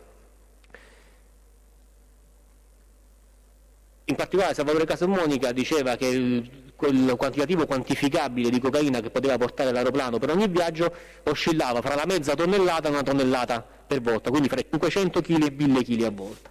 E diceva che probabilmente avrebbero dovuto fare un primo viaggio a vuoto per vedere se tutto funzionava e poi avrebbe portato, in un secondo viaggio avrebbe portato la cocaina. Sia il francese che lo svizzero nel debriefing, ma anche io ho visto che Salvatore Casamonica durante questo incontro aveva in mano un telefono e costantemente mandava messaggi.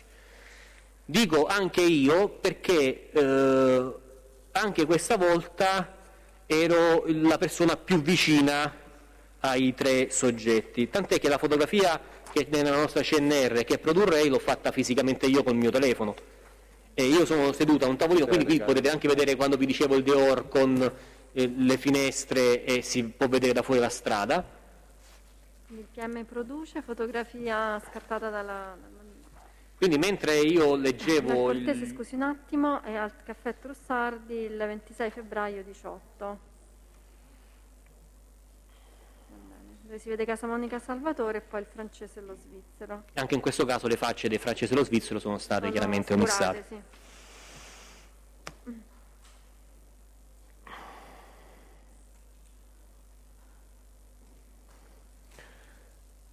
Dall'ascolto dell'intercettazione, tra le altre cose, si riesce a capire che quando lo svizzero e lo svizzero, perché poi il francese in verità non parla quasi mai in questo momento, perché noi avevamo intuito nell'incontro precedente che lo svizzero era molto interessante per il sodalizio, insomma, che stavamo investigando,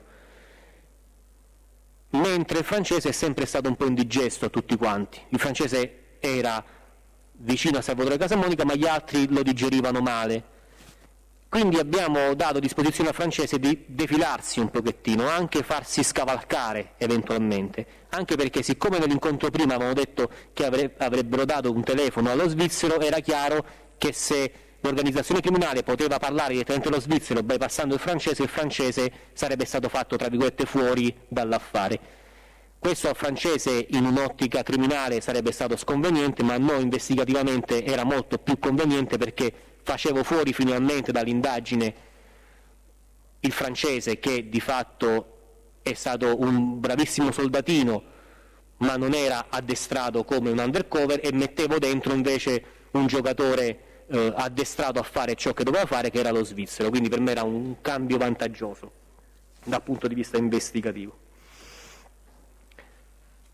Dicevo, mentre mandava i messaggini, noi sentiamo l'audio della registrazione in cui Salvatore Casamonica a diverse domande dice: adesso lo chiediamo, adesso lo chiedo, ora lo scriviamo, a conferma del fatto che alcune informazioni che gli venivano chieste dallo svizzero, alcune situazioni che dovevano pattuire con lo svizzero, venivano di volta in volta. Lui era referente per se stesso ma anche per una serie di altri soggetti.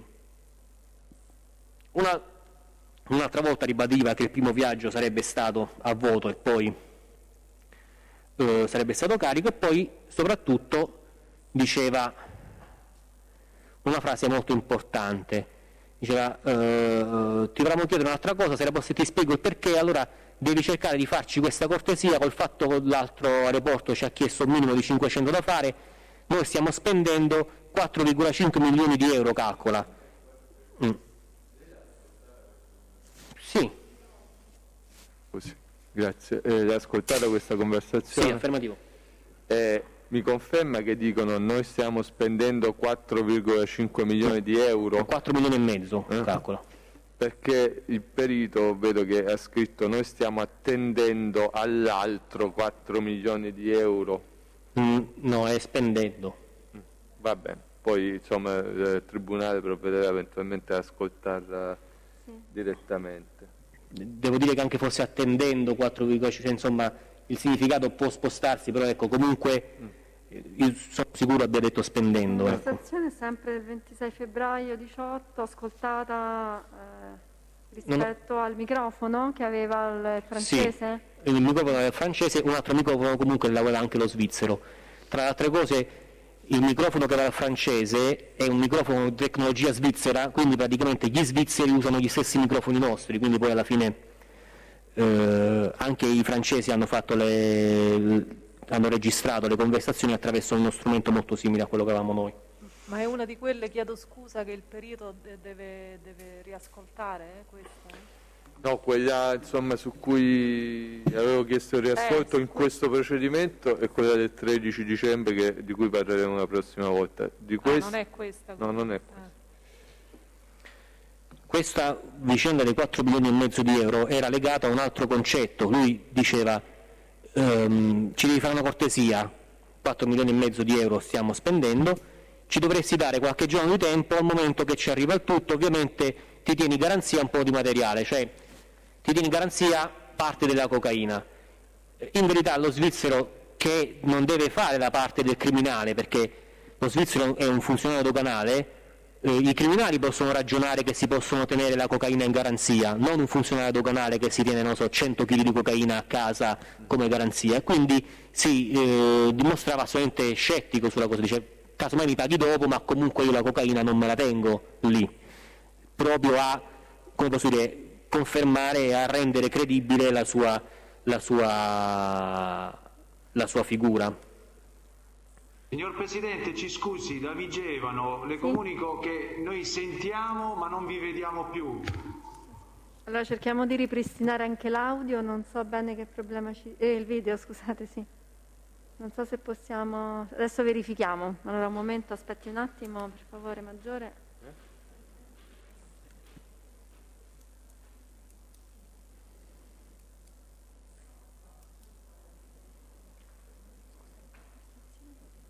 Prego, Maggiore, può riprendere. In particolar modo la conversazione fra lo svizzero e Casamonica continua e si organizzavano su dove doveva essere consegnato lo stupefacente una volta fatto uscire dall'aeroporto di Sion. Lo svizzero diceva poi guarda, io ti porto lo stupefacente, ti faccio arrivare lo stupefacente con un camion a Milano, ti lascio le chiavi, tu ti prendi lo stupefacente e io me ne vado. Salvatore Casamonica risponde con una frase molto interessante, dice no, su questo non c'è problema, tu mi dai l'indirizzo e io arrivo, io forse. Poi siccome dice questo io forse, si rende conto che poteva essere frainteso, dice cioè no forse, siccome decido io Salvatore, siccome decido io possiamo fare come dici tu, io volendo forse posso arrivare anche fino a Bolzano, cioè nel senso posso permetterti di non scendere fino a Milano, forse riesco a prendermela anche prima, più vicina al confine, diciamo, rispetto a Milano. Quindi a noi sembrava interessante questo voler ribadire, siccome decido io, far capire allo svizzero che stava parlando con una persona in grado di decidere, ecco.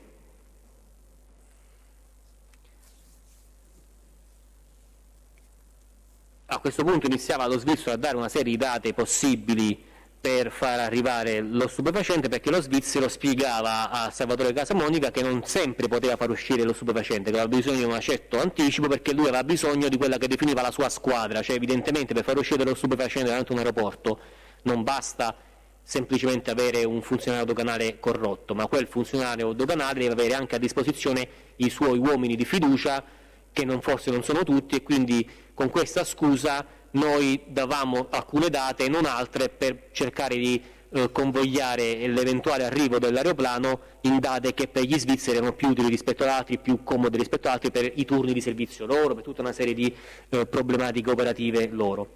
E così come aveva preannunciato Pavlovic nell'incontro del 12 febbraio, Casamonica consegnava allo svizzero un telefono criptato. Quindi scusi Maggiore, per correggere un'informazione inesatta che abbiamo dato prima, il telefono lo consegna Casamonica perché Pavlovic non c'è. Pavlovic è in Sud America. Pavlovic nell'incontro del 12 febbraio dice ti portiamo un telefono, ma è Salvatore Casamonica che glielo consegna, d'altronde in questo momento non c'è Pavlovic. Sì, ok, andiamo.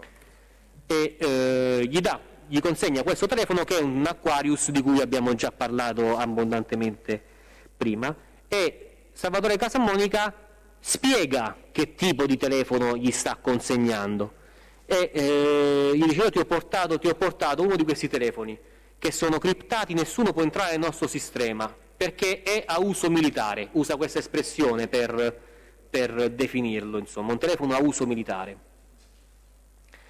Gli spiega: tu lo devi accendere così per usare il nostro sistema, per parlare con noi, lo devi accendere solo messaggi, precisa che è capace questo telefono di mandare soltanto messaggi. Gli spiegava un pochettino come funzionava, gli spiegava che lui aveva questo nickname che è Arbeloa, e poi lo troveremo anche nelle chat in cui Salvatore Casamonica manderà messaggi allo svizzero, sarà sempre con questo nickname Arbeloa. Arde, scusi? Com'è il nickname? Arbeloa. Arbeloa? Sì, non siamo riusciti a capire che cosa significasse. Allora, alle 15:15 circa gli intervenuti si salutavano e lo svizzero si allontanava, il francese rimaneva con Casamonica Salvatore e rientrava verso Roma. Mi scusi Maggiore, perché forse mi sono distratto. Abbiamo parlato delle modalità di funzionamento di questo telefono come descritte proprio in concreto sull'autodistruzione dei messaggi. Sì, allora Salvatore Casamonica precisa che i messaggi questi si cancellano dopo 7 giorni in automatico, dura 6 mesi, io con questo parlo con tutto il mondo, non puoi lavorare se non hai uno di questi, gli dice Salvatore Casamonica. Quindi i messaggi, Salvatore Casamonica diceva, si autodistruggono, si cancellano dopo 7 giorni. Finito questo incontro facciamo il debriefing con lo svizzero e ci rendiamo conto di avere in mano uno dei telefoni con cui comunicava Salvatore Casamonica e i suoi sodali. Questo ci pone una serie di interrogativi e di problematiche operative non secondarie. Abbiamo uno strumento che non conosciamo, non sappiamo come funziona, non sappiamo quali sono le sue potenzialità e avevamo il dubbio che potesse essere geolocalizzato da remoto, quindi era necessario che il telefono andasse in Svizzera insieme allo svizzero.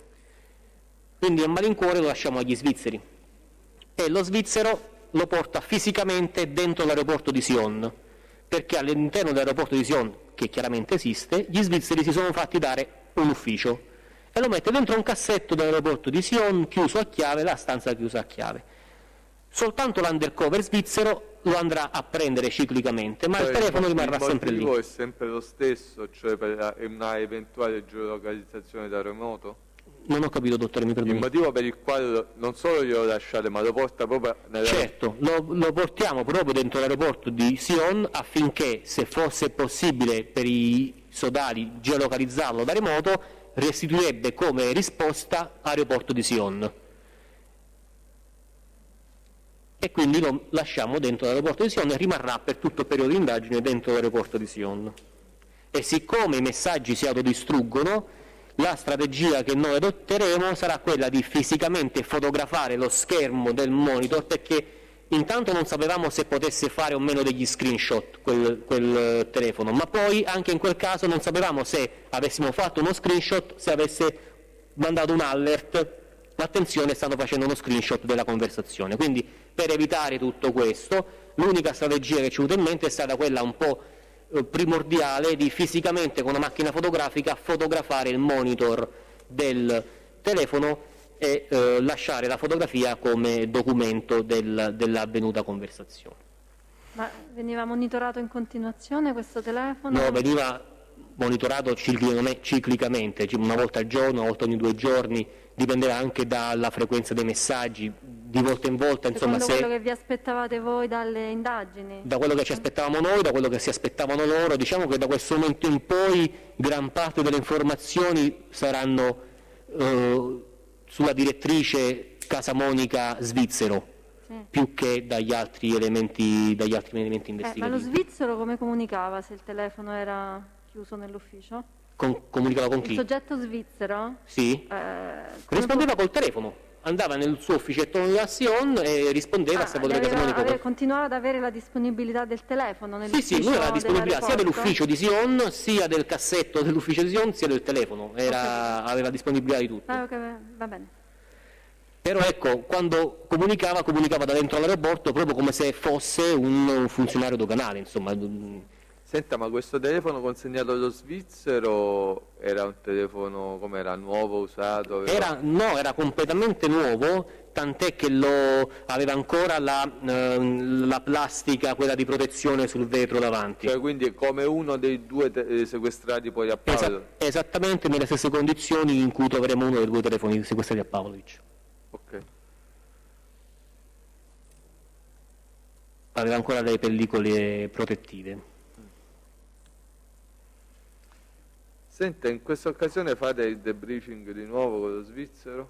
Sì, facciamo il debriefing, ci fa vedere il telefono e ci fa vedere le pellicole, tra le altre cose le pellicole erano state tolte mentre parlava con Salvatore Casamonica, però lo svizzero se le ha conservate, insomma ce le ha fatte vedere, e insieme ci racconta che Salvatore Casamonica è stato lui a configurargli il telefono, a fargli vedere come funzionava, e scambiava messaggi mentre configurava l'Aquarius dello svizzero, tenendosi il suo Aquarius vicino. Sull'Aquarius di Salvatore Casamonica arrivavano dei messaggi e Salvatore Casamonica rispondeva a questa persona non meglio identificata. Ecco, in questa circostanza vi ha detto qualcosa di particolare lo svizzero, gli ha fatto vedere qualcosa di particolare sul telefono cellulare? Gli ha fatto vedere una fotografia di un aeroplano. Non ho capito. Salvatore Casamonica ha fatto vedere. Non sento proprio, scusate, in alcuni. Salvatore Casamonica ha fatto vedere allo svizzero sul suo telefono la fotografia di un aeroplano, dicendo questo è l'aeroplano che useremo.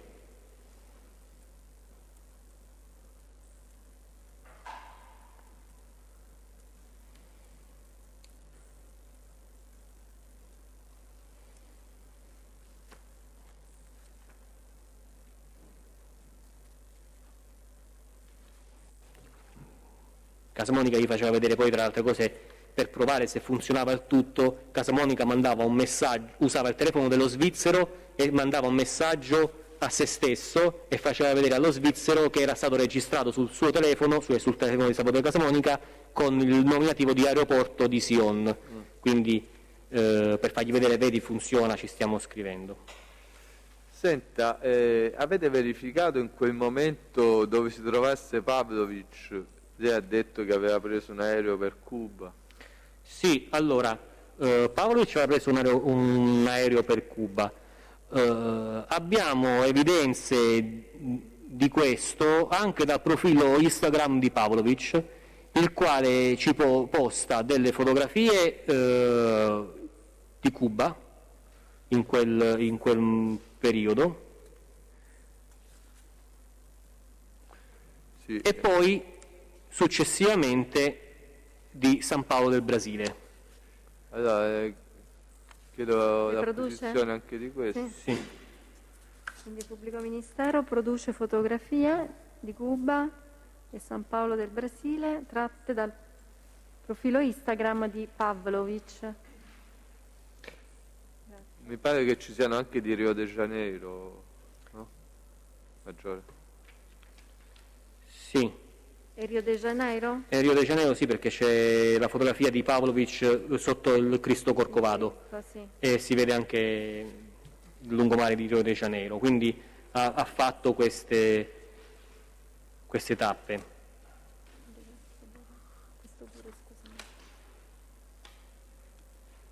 Quindi prima San Paolo e poi Rio? Sì.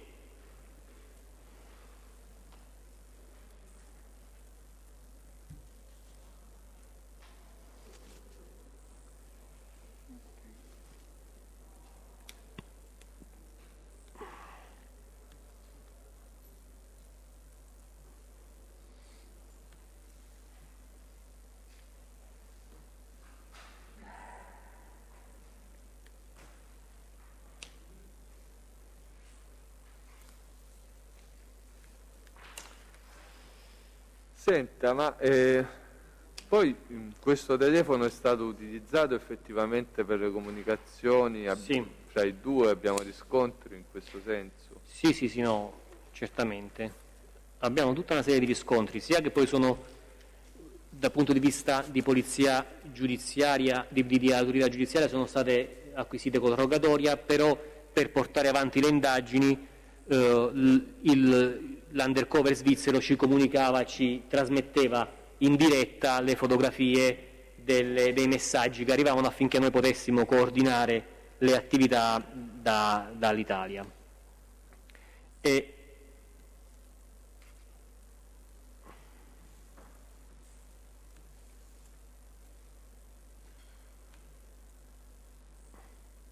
Un attimo.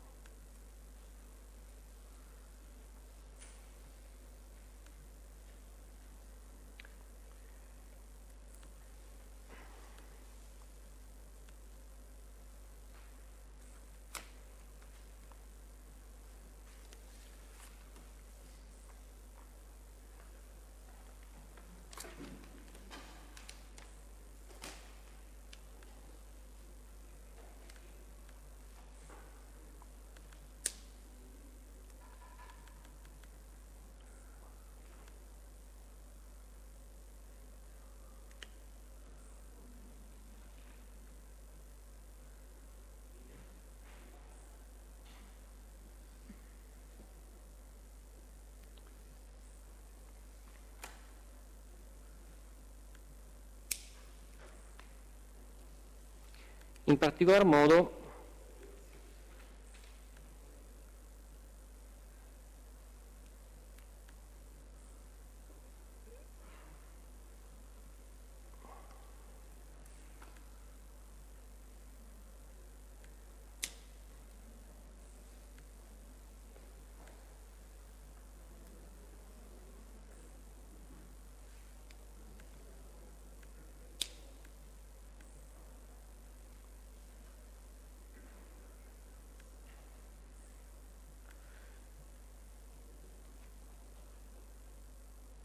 volete potremmo anche interrompere e proseguire la prossima udienza, non lo so se anche il maggiore è stanco o volete finire un argomento come, non so se siamo a buon punto pubblico ministero rispetto all'intera deposizione, vogliamo andare avanti ancora un pochino, come ritenete? Presidente, se andiamo avanti altri 20 minuti perché poi insomma fra le 4:30 e le 5 meno un quarto effettivamente avremmo interesse a interrompere anche noi. Io penso che poi nell'udienza successiva in cui verrà il maggiore Cortese, che è quella del 17, riusciremo sia a completare l'esame sia a fare il controesame.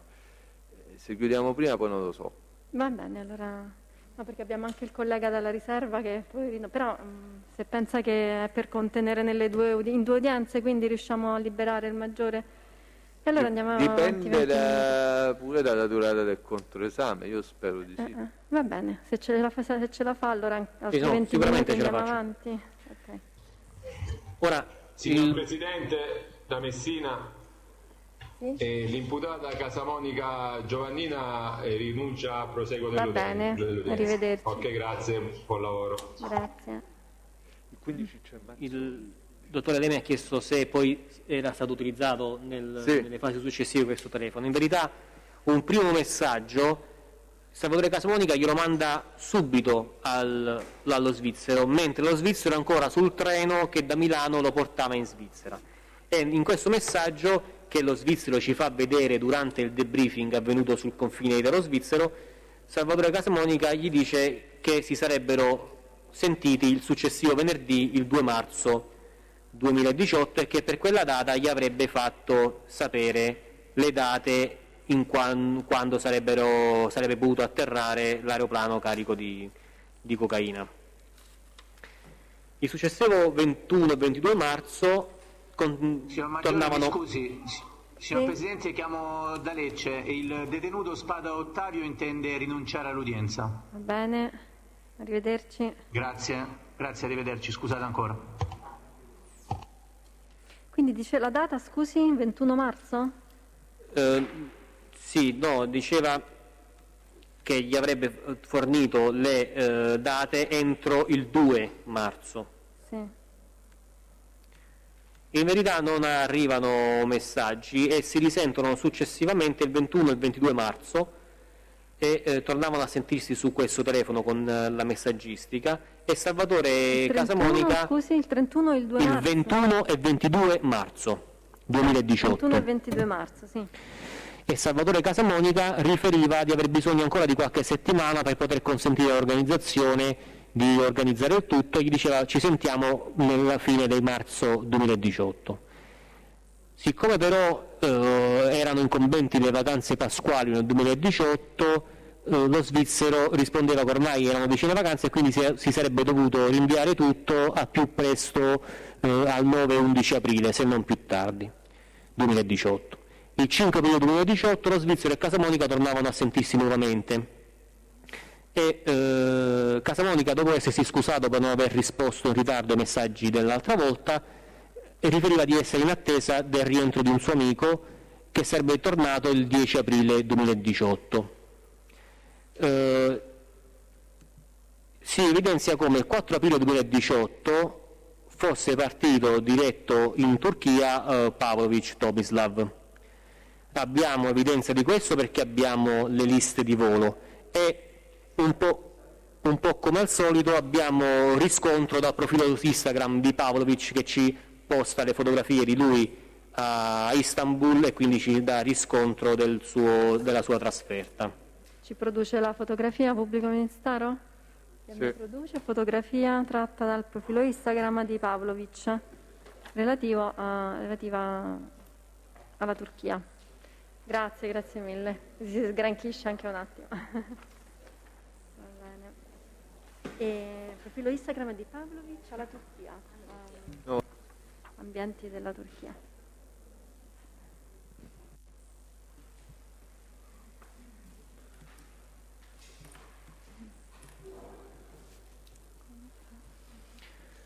L'11 aprile 2018 Salvatore Casamonica, parlando con Paolacci al telefono, dice sto andando ad Acilia a un appuntamento. E, qual è questa conversazione? Progressivo?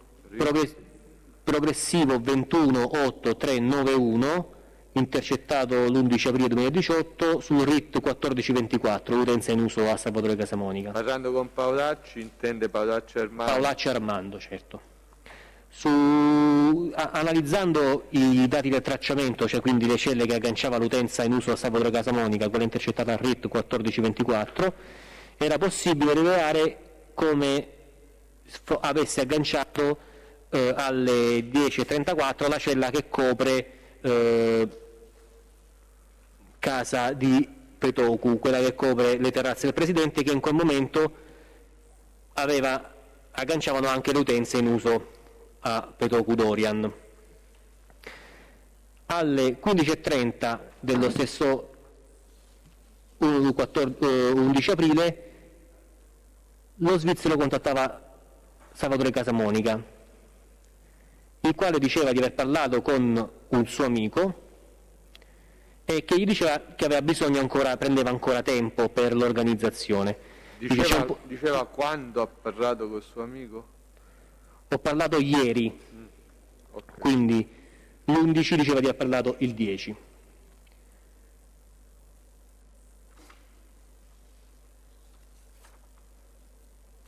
Ora noi abbiamo un'evidenza che il 10, dalle 17.19 alle 17.50 circa del 10 aprile 2018, a Cinecittà, la stessa cella di Cinecittà che poi copre il bar Meo Pinelli, che noi sappiamo essere uno dei punti di incontro di Salvatore Casamonica, quella cella in quell'orario agganciano quella cella contemporaneamente il telefono RIT 1424 e il telefono RIT 4042, cioè quello in uso a Salvatore Casamonica e in uso a Pavlović, agganciano contemporaneamente la stessa cella. Senta, dov'è questo bar Meo Pinelli? Il Meo Pinelli è all'inizio di Cinecittà, di fronte all'ingresso di Cinecittà, così la Tuscolana, se non mi sbaglio. Tuscolana. Sì. E lei ha detto era uno dei luoghi di incontro? Sì, è uno dei luoghi di incontro, soprattutto di Salvatore Casamonica, ma anche Pavlović spesso faceva incontri lì e soprattutto i due più volte si sono incontrati lì. Ok.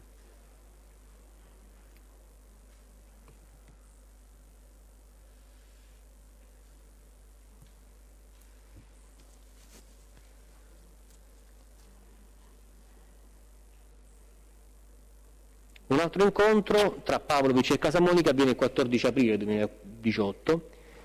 I due vanno al ristorante Bezziccheri, ne abbiamo già parlato altre volte, è uno dei luoghi in cui vanno spesso a mangiare, in cui tra le altre cose è molto complicato fare intercettazioni perché è una friggitoria in cui c'è grandissima confusione, e noi questo lo deduciamo sia dal tracciamento dei telefoni che agganciano, si muovono insieme e agganciano poi la cella che copre lì, che da una serie di telefonate che fa Salvatore Casamonica per prenotare il ristorante.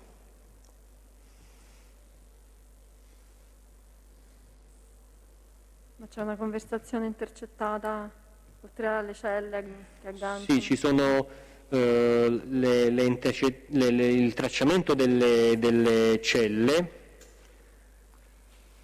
La telefonata che ha citato lei, qual è il progressivo? Il progressivo è il 220404 del RIT 1424 del 2017. Ma sono così lunghi questi RIT? Anche prima glielo volevo dire. Non è che c'è un errore?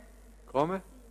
Scusi, il progressivo, sono molto lunghi. 220404 sì. È il progressivo, va bene. Parlavano tanto. Sì, no, mi sembrava rispetto al... Parlavano tanto senza parlare mai di crimine. RIT 1424, RIT di Casamonica Salvatore, delle intercettazioni. Sì, l'utenza è in uso a Salvatore Casamonica, intestata è in uso a Salvatore Casamonica.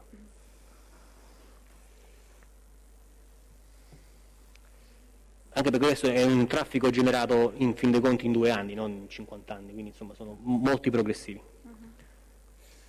Per dire che poi quando fate l'ascolto riconoscete le voci. Insomma. Sì, no, difatti abbiamo ascoltato tantissimo.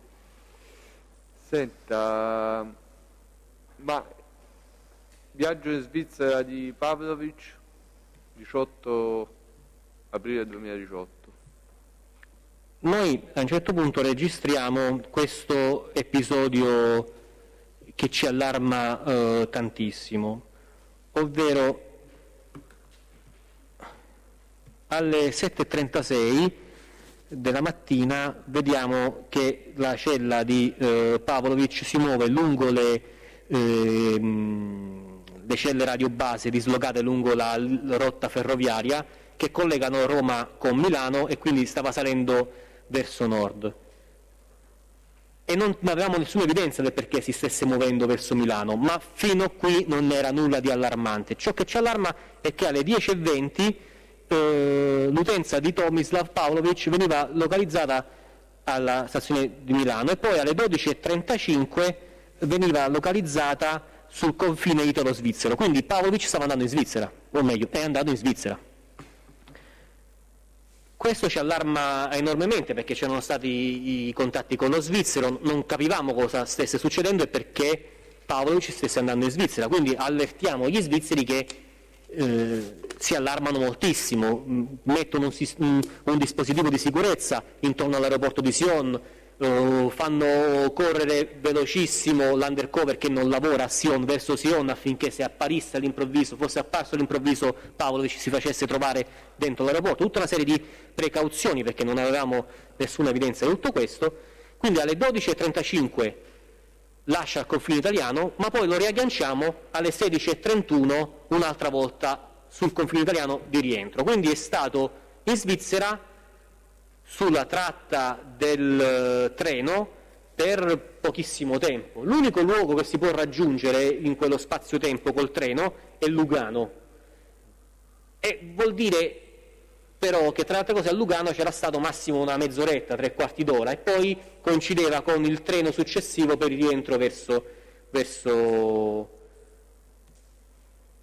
Milano, quindi non era andato a Sion, non ci dovevamo allarmare per un'eventuale come posso dire, visita a sorpresa di Pavlovic verso Sion, ma era andato a Lugano e non sapevamo perché fosse andato. Senta, e dalle intercettazioni sull'utenza di Pavlovic insomma, è emersa una spiegazione a questo viaggio a Lugano? O no, non c'è stata nessuna telefonata né che preannunciava il suo viaggio verso la Svizzera né che spiegava dopo che cosa fosse andato a fare. Spesso durante le sue escursioni lui aveva telefonate in cui in qualche modo almeno raccontava che era stato in Sud America, dove anche delle telefonate normali, no? In questo caso non ha detto niente a nessuno di questa sua escursione così veloce in Svizzera.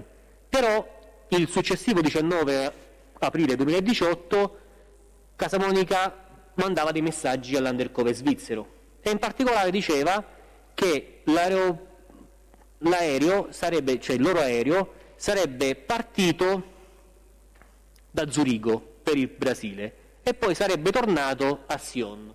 Quindi l'aeroplano sarebbe partito dalla Svizzera, sarebbe andato in Sud America e sarebbe tornato in Svizzera.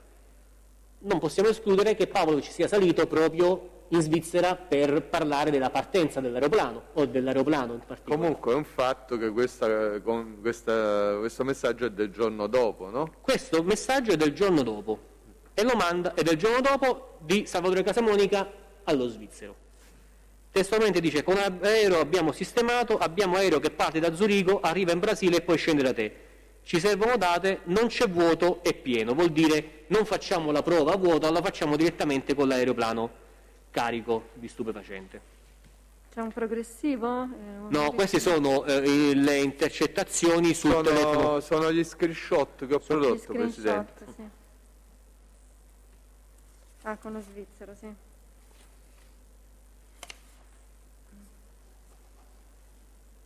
Però dall'utenza di Casamonica Salvatore parte questo... Parte dal telefono, dall'Aquarius di Salvatore Casamonica, non dall'utenza intercettata. Sì, okay.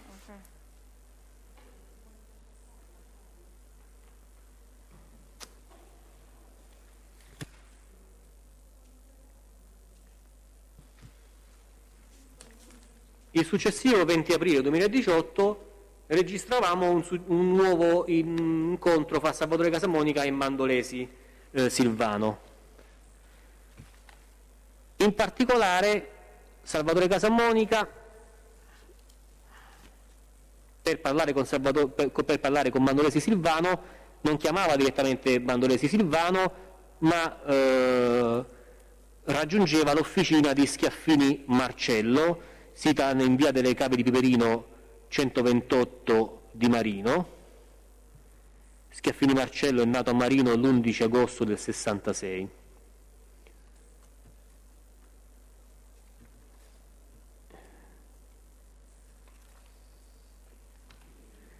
In particolare, una volta che Casamonica raggiunge alle 11:30, aggancia la cella che copre la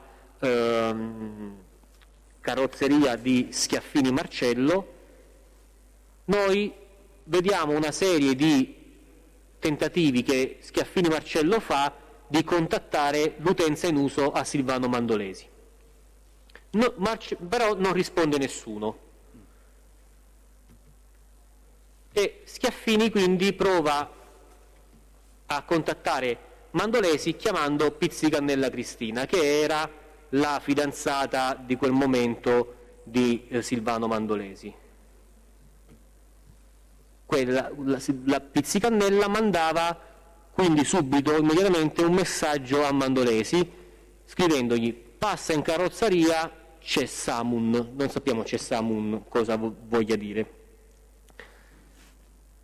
Solo alle 13 però Mandolesi ricontattava la Pizzicannella e quando, parlando della notizia di Marcellino, cioè guarda Marcellino ti cerca, Silvano Mandolesi dice sì, lo so, e faceva capire che lo sapeva. Ci dice i progressivi di queste conversazioni? Questi progressivi 74345 e 74369 del RIT 4800 del 2017. Sì.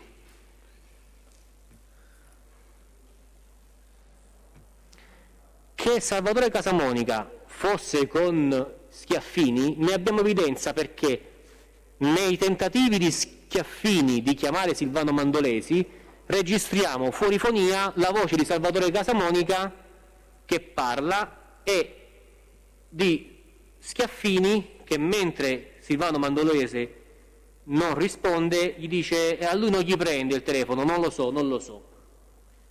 Quindi come se chiaramente stesse chiamando per conto di qualcun altro a cui riferiva non gli prende, non lo so.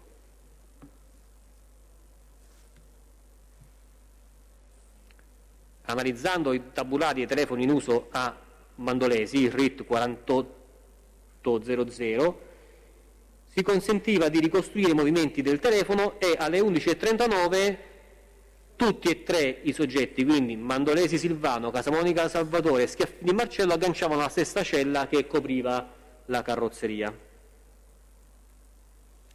Poche ore dopo Casamonica mandava un messaggio allo svizzero.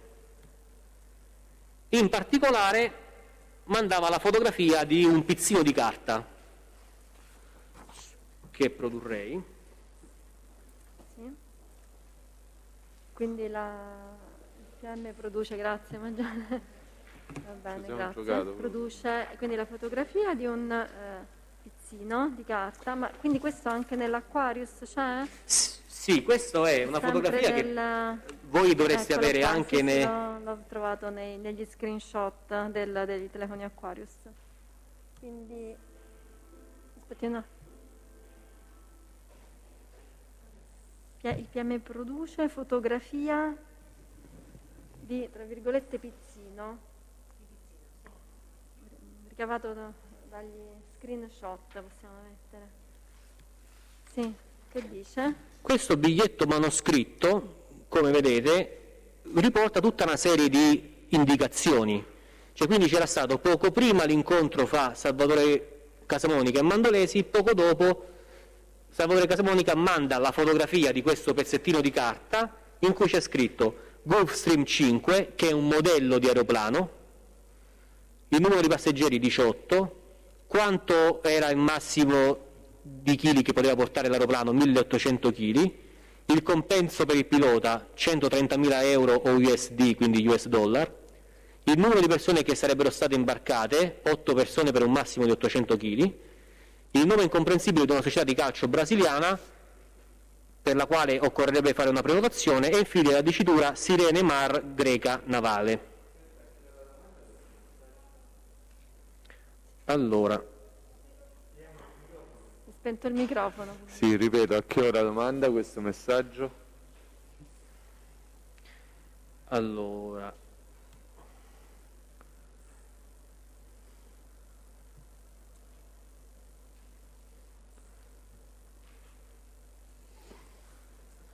poche ore dopo, ma non ricordo l'orario.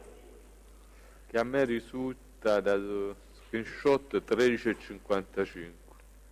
Sì, E a che ora si era incontrato con Mandolesi più o meno? a mezzogiorno meno 20.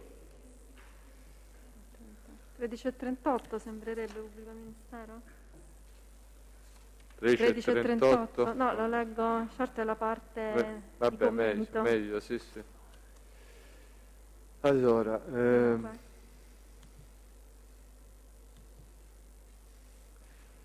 senta, facciamo una cosa, arriviamo fino ai messaggi del 3 maggio e poi ci fermiamo. Va benissimo.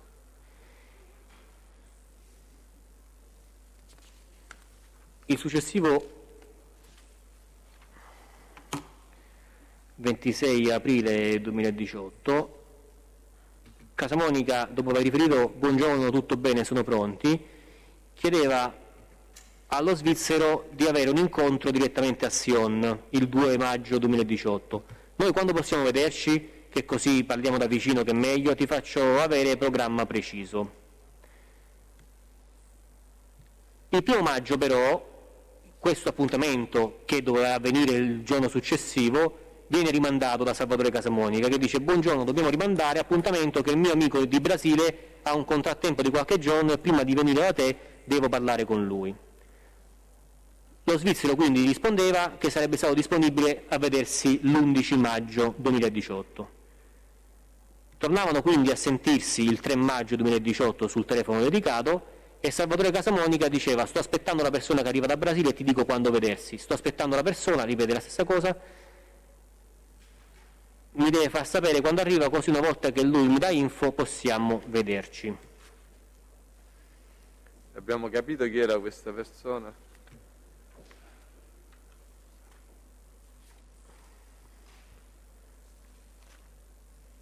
Ora,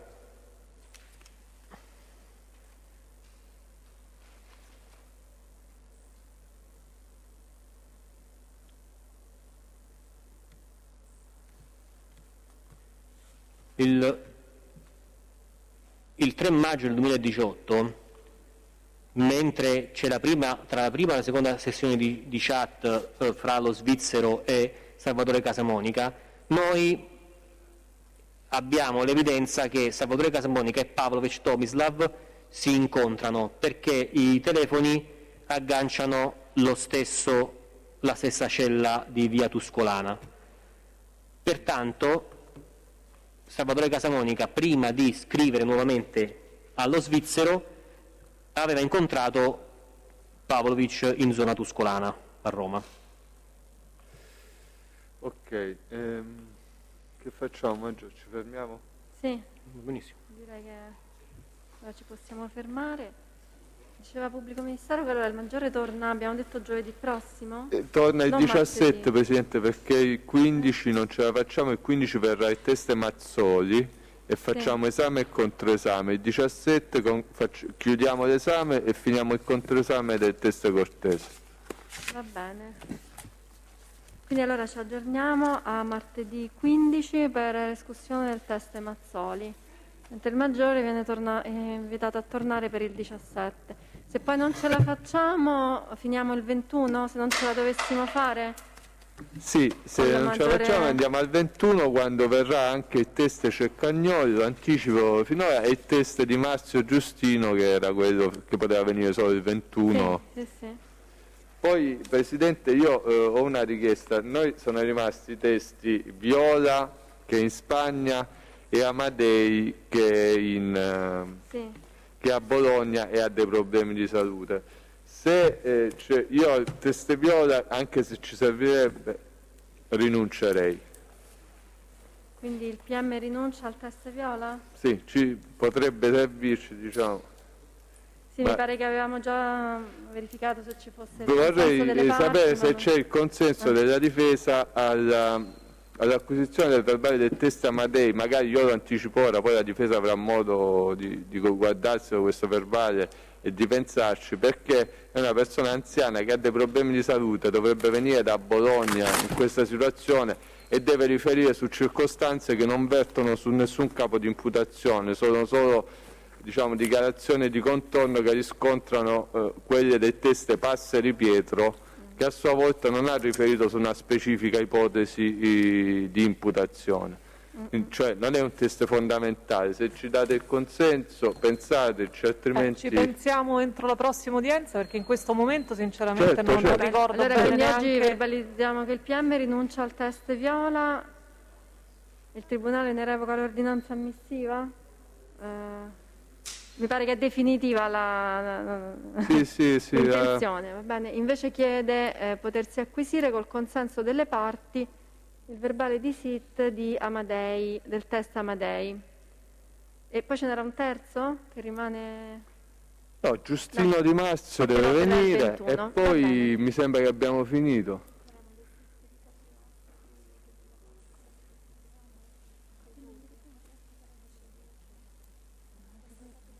Ah, Pubblico Ministero, il verbale di SIT del test Capriotti? No, non è Capriotti. Vabbè, vediamo meglio la prossima volta. Carpentieri. Sì. Sì, il collega Luciani mi ha detto che lo produrrà materialmente lui all'udienza del 15 con la documentazione. Va bene, allora possiamo scollegarci dai siti che vengono invitati a ricollegarsi martedì 15 ore di rito, ore 9 seguenti. Buonasera, l'udienza è tolta.